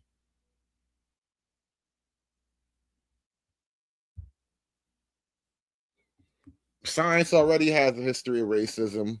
Tuskegee. What's the name? Sarah Bartman. That's an easy one, bro. You gotta. Ooh, is God racist? I bet you didn't know there are racist interpretations of history of the Bible. There's old school pastors from the 40s and the 50s who used to talk like this, but there is a very racist interpretation of the Bible. Let me type it in just the way you framed it. Is God racist?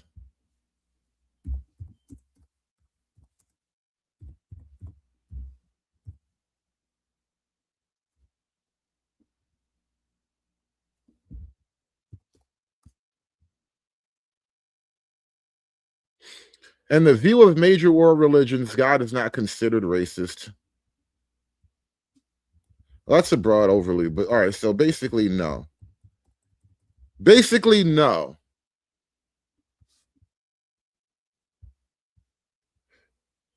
However, like I told you, there are some racist Bible interpretations, like the curse of Ham and all that.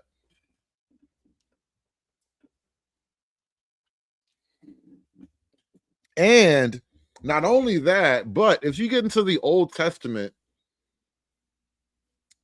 yeah, I mean, yeah. If you get into the Old Testament, I don't know what else you would call that. It was genocidal, you know.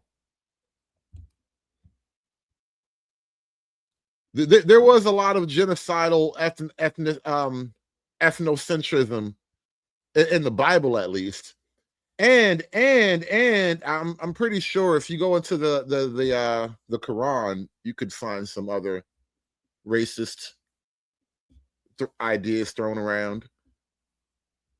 Is the devil racist? Oh.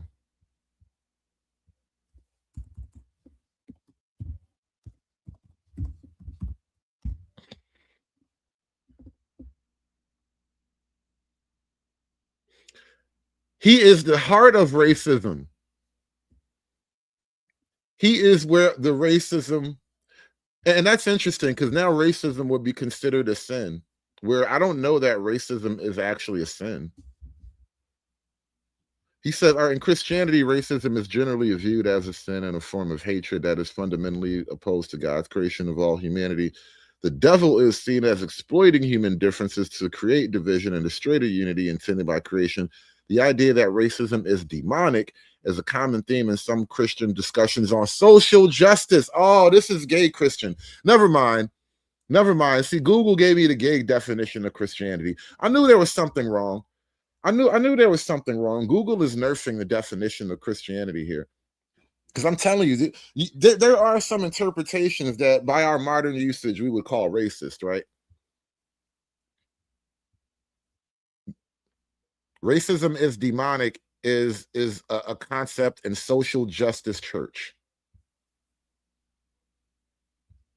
Is the wheel racist?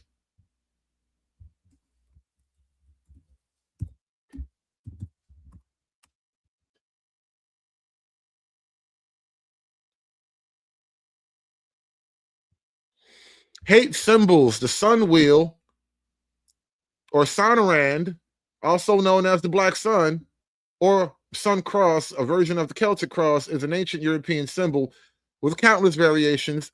The symbol has been appropriated by the Nazis, the neo-Nazis, and Aryans.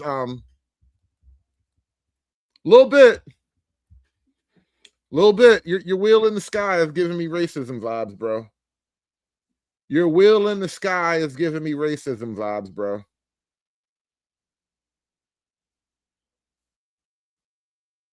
Just trying to tell you, all right? Just slow down with your racism wheel, all right? Your Viking racism wheel, it's making me a little bit nervous, is all I'm saying, man. That's all I'm saying. But we're gonna wrap this up in a minute, man. I hope you guys enjoy the racism drinking game. I hope I've given you something that you can take home to your people. You can have drinks at the bar. You can make this game international. Technically, any group of people can play this game. This game is actually not even racially specific. It just applies broadly to the concept. It's like fun for the family, ages 12 and up.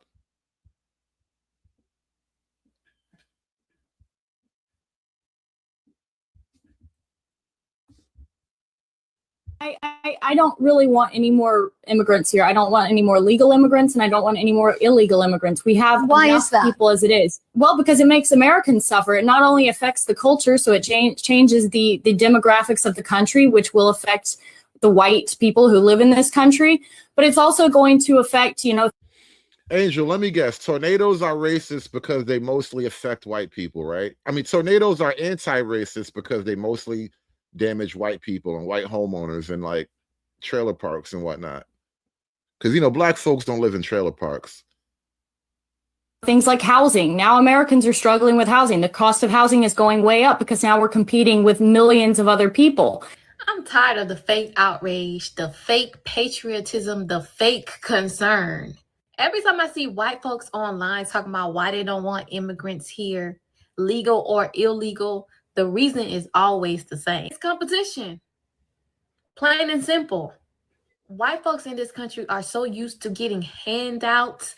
They're so used to getting everything hand fed to them. Entire systems rigged in their favor. And now that other people are stepping into the room, that playing field is slightly shifting. Oh, they're shaking. They're crying. They're in the comments typing essays like they're being personally invaded. Because for the first time, they might actually have to compete for jobs, for housing, for opportunities. Let's keep it all the way honest. Even now, the odds are still in their favor. They still have more advantages than anybody walking into this country right now. But the gag is, the mere idea of sitting next to a person of color who earned that same job, same degree, that same address, that same income, it sends them into a spiral. Deep down, they believe that those things were supposed to be exclusively for them. They believe they're the only ones worthy of access, success, and stability. So when immigrants show up working harder, grinding harder, building lives, building communities, suddenly it's a problem. Suddenly America is full. Suddenly they're concerned. No, they're threatened. Threatened by the reality that being white in America no longer guarantees them the top spot by default. That's why they're in an uproar. That's why they're in shambles, because the world they were promised, one where they never had to compete, never had to worry, never had to share a space with anyone they consider beneath them, that world is disappearing. Now, why am I bringing this girl up, right? Because I really don't have any commentary for this stupid video. But I want to make a connection to you people as we kind of get to the last part of this show here. Final act, right? Final act, people. Passing the collection plate around one last time, y'all. Final act. Now, here's the thing. Even Black love is tainted by racism. The very concept of Black love actually has racism at the heart of it, because it's Black love in spite of racism. Black love had to be the thing that got us through racism. Our Black love was actually an act of resistance unto itself, right? Remember jumping a broom and slaves getting married in secret? The history, the story of Django is an intersection between Black love and racism, right? Yes, we are getting intersectional today. I am, in fact, an intersectional nigga. Black love, Django, racism, intersecting. Even when you meet a cute Black girl, you might have to bond over racism and shit. A lot of us were raised by women who hate men. Women who had so much unresolved pain, bitterness, and trauma that they passed that hatred down. Nobody wanted to talk about it because it disrupts the narrative that women can do no wrong. But be honest, how many of y'all grew up hearing, don't depend on no man, all men are dogs, don't let no man play with you, men only want one thing, but not once did they tell you how to choose a good man. Not once did they tell you how to communicate with a man. Not once did they tell you that not all men are your enemy. The wild part about it is most of those women wasn't healing. They was projecting. They was recruiting you into their war against men that they started, that they lost, and that they never recovered from. Now whole generations of women is out here fighting battles that they never experienced, blaming men they never even met, getting into relationships already angry at somebody who isn't even in the room.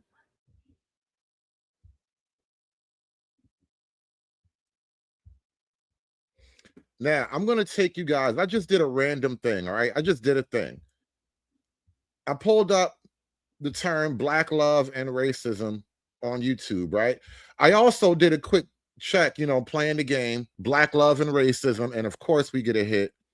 Black love, a resilient force shaped by history, constantly navigates and resists systemic racism. all right?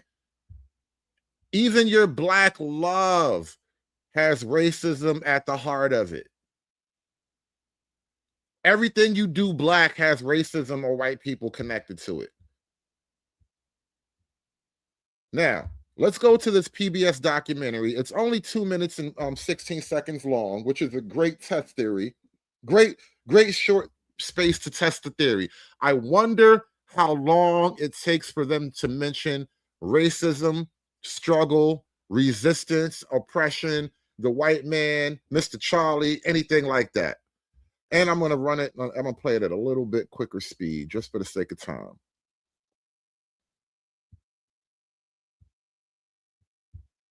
For a long time, I've looked at this phrase and wanted to ask black people what they think it means to them. And the phrase is black love. All right, run it down. What is black love? I'll go last. You go last? I vote present. I'll kick it off. I don't. Right away, some of these people look woke, so I already know I'm going to hear some racism pop up. I could tell by that fat chick with the nose ring. Means to them. And the phrase is black love. All right, run it down. What is black love? I'll go last. You go last? I vote present. I'll kick it off. I don't have, a definitive definition, but I can say a love that allows for grace. And I think when I think about the love that I grew up around, in my community, that was what it was. I think about sitting around on my great grandmother's front porch, around the fire barrel, where there was a space for everybody to tell their stories. No matter what they had done or what they had been through, there was always a space for them. So I think it's about creating spaces for one to be their whole self all the time, in part. That's beautiful. Anybody else want to build on it? Black love is radical love. It's radical empathy. And that's what was going through my bones just now as you were talking about how we accept and receive no matter what. It is, for me, about love in its most purest form, and not just of others, but of myself. So I look in the mirror now and I give myself goosebumps. I'm like, girl, you're fabulous. You're wonderful. I think I'm gonna start that practice of looking in the mirror and saying, wow, girl, okay. I definitely think of black love as political. I think of it as revolutionary. To be a black person, to love a black person in a world that wants to kill black people. There we go. I knew she would be the one. How did I know she would be the one, bro? I knew it. You could just look at her and tell she was going to be the one. I just knew, I hate being wrong. I mean, I hate being right about such bad things, but I just knew, all right? My powers of racism and deductive abilities let me know that out of all these black people, you would be the problematic one, all right? You're fat, you're funny looking, got metal all in your face. I just knew. I could just tell.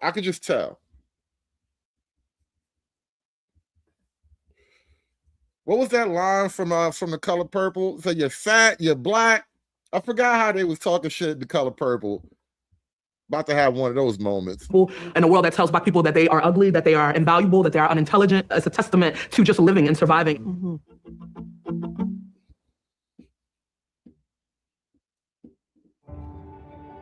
Damn it. Can't even talk black love without bringing up some type of oppression, some type of resistance, the revolution. Just can't do it. Look, even when I pull up the just the search itself, right? Love Island's racism, Love Island's Mean Girl, Black Fatigues, Double Standards, Internalized Anti-Blackness.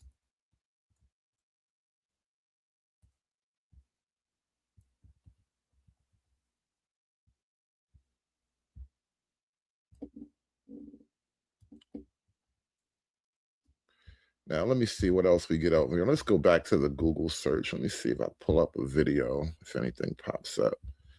The legacy of racism on black couples.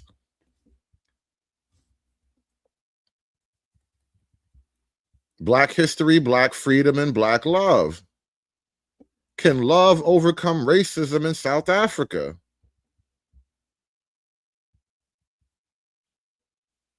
Racism and fascism. A love story. Ooh. Racism and fascism, a love story. Starring the Hoodservative. Oh my God. I want to fall in fascist love.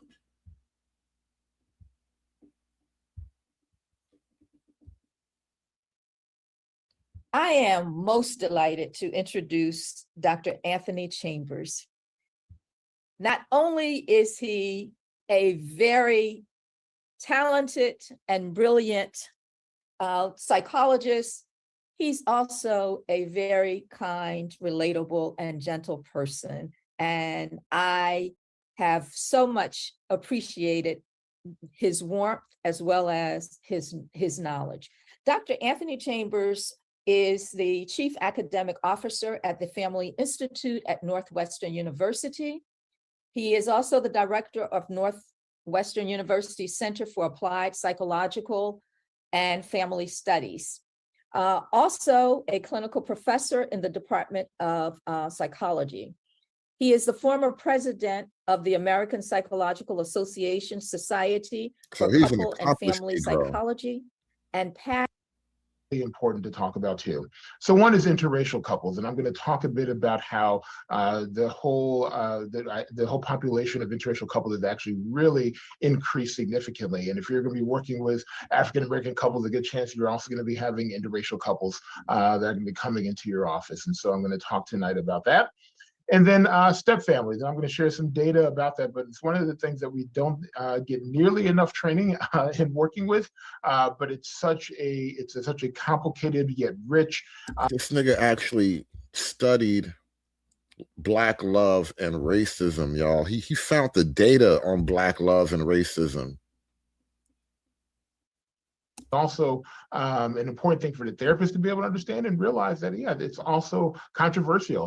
There's a lot of different feelings out there. So I'd like to be able to name the controversies that are out there so that we can at least be able to be aware of that as we're trying to be able to digest and metabolize some of the different information and things that we're going to talk about here.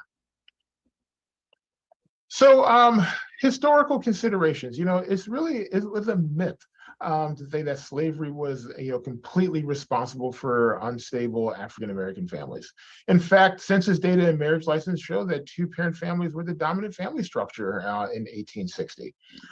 So, the fact that, we think that. Damn, bro. It takes slavery to bring the Black family back. All right, you know what? Let me not go there. Let me not go there. All right. Sometimes I'll be having too much to think. Sometimes I think too much and I get a little crazy. Forget I even said that. And it was all because of slavery that there were really never ever any marriages until post-slavery actually just isn't true. Now, it's also true, though, that many slaves did not have intact nuclear families, and thus they relied on an extended family structure. And that's also been talked about in terms of the resiliency and some of the flexibility that African Americans have had in terms of the family structure that we've used. And it's also true that slaves experienced forced reproduction. And I'm going to stop this and I'm going to show a clip. I think this last part is particularly, this last part I think is a really interesting one. For those of you who have not had a chance to read this, the 1619 Project, highly recommended. It's an incredible book, and there's also a mini series on Hulu. But when I realized about 70% of all African American births are born outside the context of marriage, and starting to think about the implications of that was really quite profound for me. And Caucasian women were the least likely to conceive a child outside of the cohabitating union compared to African American women, who were the most likely. Again, we're going to talk here in a bit about how do we start to think about some of these findings and what does it mean when someone shows up in your office. How do we begin to intervene and think about that? Also, so one hypothesis that sometimes people have was, well, maybe African Americans don't value marriage, and it's not something that's there, and that's why there's the low marriage rate. Well, actually, I wonder if anybody in the manosphere ever came across this little video right here. This would be interesting. You had a Black professional who's breaking down some marriage and relationship stats here. How old is this video, by the way? 2 years ago. Okay.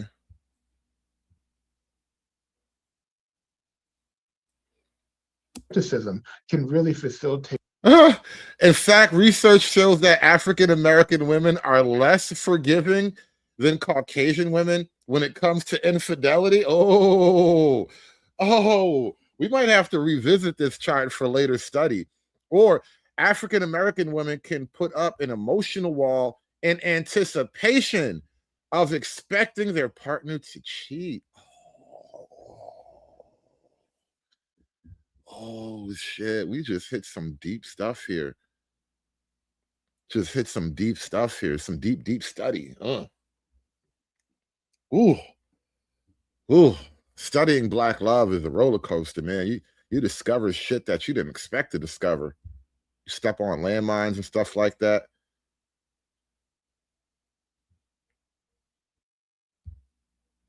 Oh, look at this. I'm Chinese, he Black, and racists call us shameful.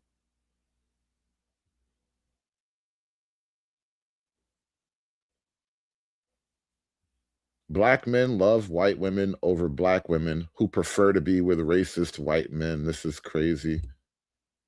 I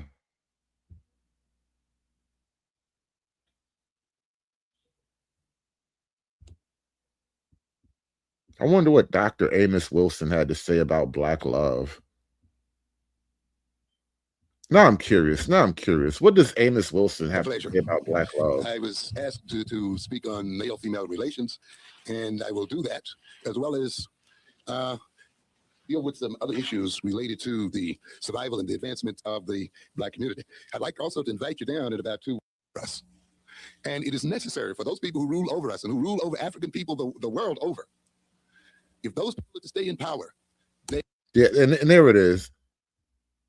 There it is. Even Amos Wilson can't talk about Black love without talking about white man. Our ability to love each other in a healthy sort of way.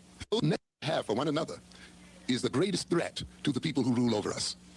And it is necessary for those people who rule over us and who rule, because we shall see that love, the love that we have for one another, is the greatest threat to the people who rule over us. And it is necessary for those people who rule over us and who rule over African people the world over, if those people are to stay in power, they must destroy our ability to love each other in a healthy sort of way. This is why, even if you're concerned with your... Black love is a revolutionary act. Matter of fact, let me see if I can type that up and...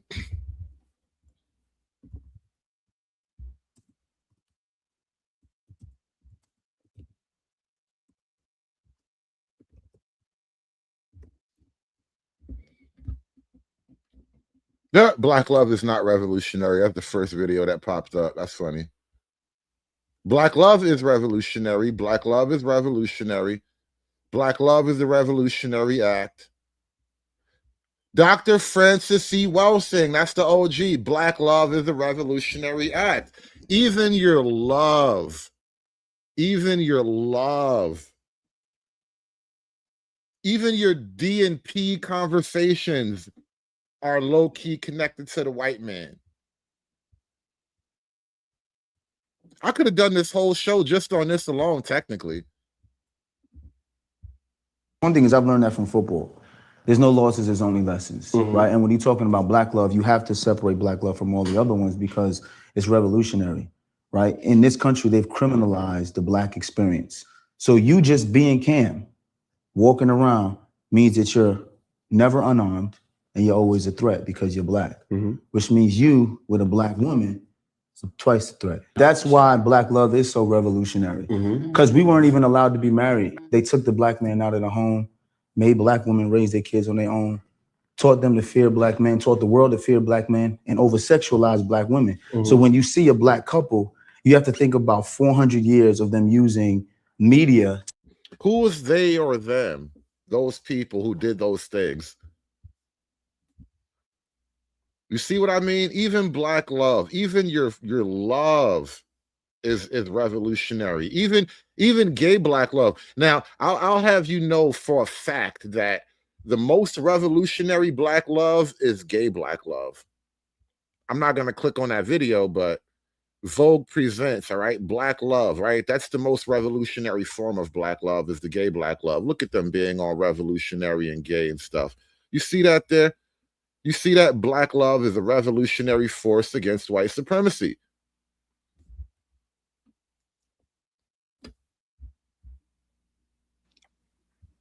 Black love is revolutionary. It's what it means for our seeds to sprout abundantly so that their dreams might know no seams and succeed triumphantly. So labor for generations beyond you. For the love we give birth to today will be the only love our children have to hold on to. Black love is revolutionary. It is profound. Like the sound of eternity, it knows no bounds. The opposite of love is not hate, it's indifference. In a world that's indifferent about our existence, we find recognition in a prison whose mission is to blind our vision of a life worth living, a reality we regret. Kings and queens we forget. In order to protect what we have left, we'd rather give up on respect than to live with the debt after we've lost the bet. In a world that's taught us what we give is not what we get. Black love is revolutionary. In a world I think we got the point, baby. I think we got the point. Hey, family, did you know that Black love is revolutionary? That is more than just flowers and roses and romance. Black love, it resists, it heals, and it liberates. And that's what today's 10-minute workshop is going to be about. Can't even love these hoes without thinking about the white man, y'all. Can't even love these hoes without having a white man in the mix, bro. Think about why a lot of black men are so defensive about black women and they believe in black love and all of that. Because black love in and of itself is a revolutionary act, right? Because you cannot revolution properly if the black man and the black woman don't love each other. And so that is why there are so many men who are willing to like forgive almost anything just to keep the black woman on their side, right? Because you need the black woman for the revolution. At this point, the revolution actually belongs to the black woman, low key. We could do a whole other show on that. I can probably pull up some complimentary subject matter to fill that idea out too. But at this point, the revolution belongs to black women. But the black love is in fact revolutionary.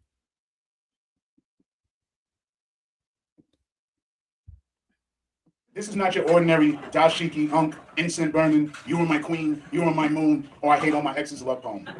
This is reflection and accountability. So if it don't apply, please let it fly, because only hit dogs holler.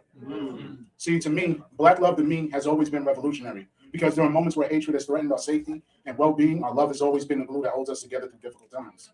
We need that love now more than ever in our community. And it all starts with you loving yourself when you look in the mirror every day. Because if you hate what you see, then you're more likely to go out and destroy what resembles it.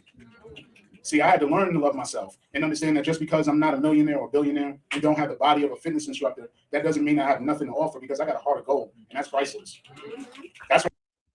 Damn. Niggas in there snapping and shit.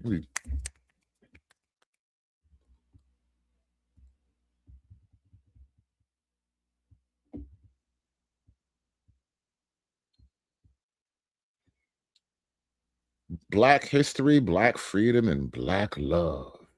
Official trailer. We have some real problems in this country that are deep and structural, that have to be confronted with the truth of who we are. I invite each and every one of you, listen to these different voices. Have the courage to say, let me see what this wrestling with white supremacy and black love is all about. Wrestling with white supremacy and black love. I mean, do I have to keep going? Do I have to keep going?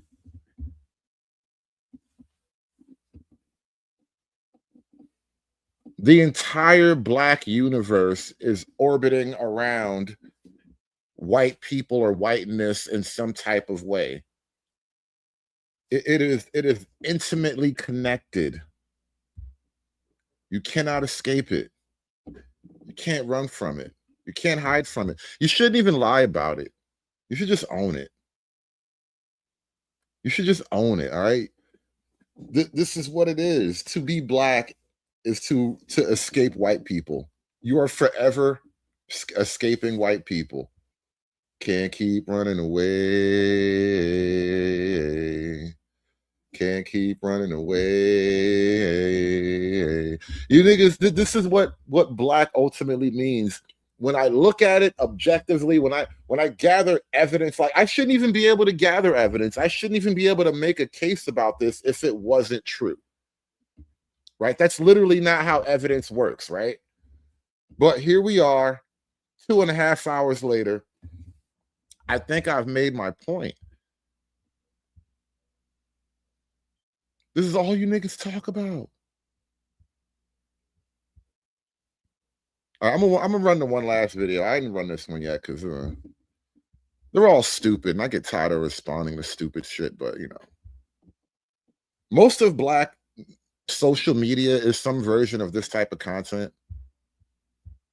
And as soon as a motherfucker want to start bringing up statistics, that's when I check out, because white people will forever have the highest brutality, crime rate, violence, whatever the fuck you want to call it. Like, we're just not going to forget them slaughtering every fucking race. We're not going to forget about the concentration camps. We're not going to forget about slavery. And we're not going to forget about the 100 years after that. We're not going to forget about Indians being scalped. Pretty sure Indians invented scalping. That was like a revenge tit for tat kind of thing, but whatever.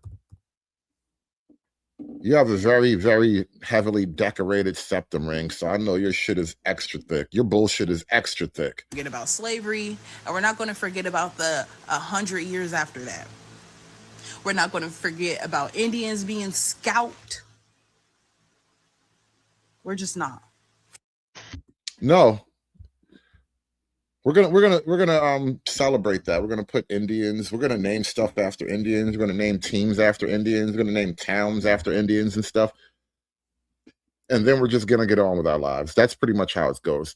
That is how it's done, ladies and gentlemen. And we are at the conclusion of today's events. And I would like to thank you all for playing the game.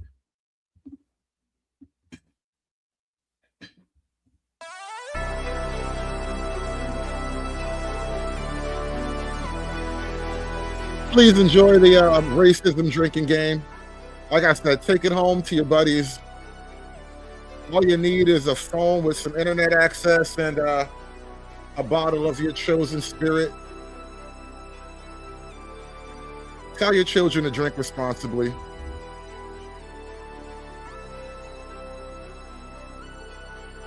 It has been fun, you guys. Thank you all for supporting the show. Cafe es Bueno, Angry Snowman, Rational B.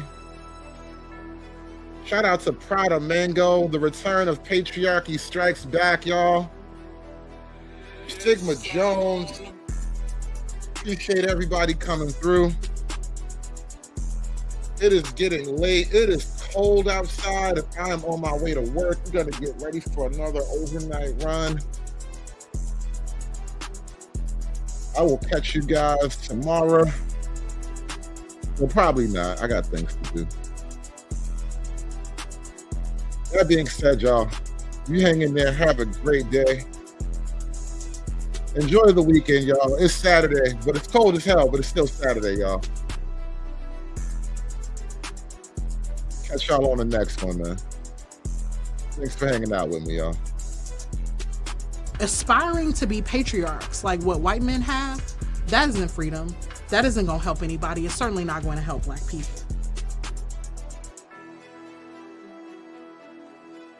You want me on that wall. You need me on that wall. Somebody had to do it.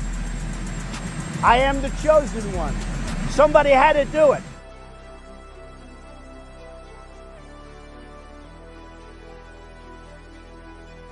Can a nigga live? Can a nigga live? Please. It's done. It's done. It's done. It's done.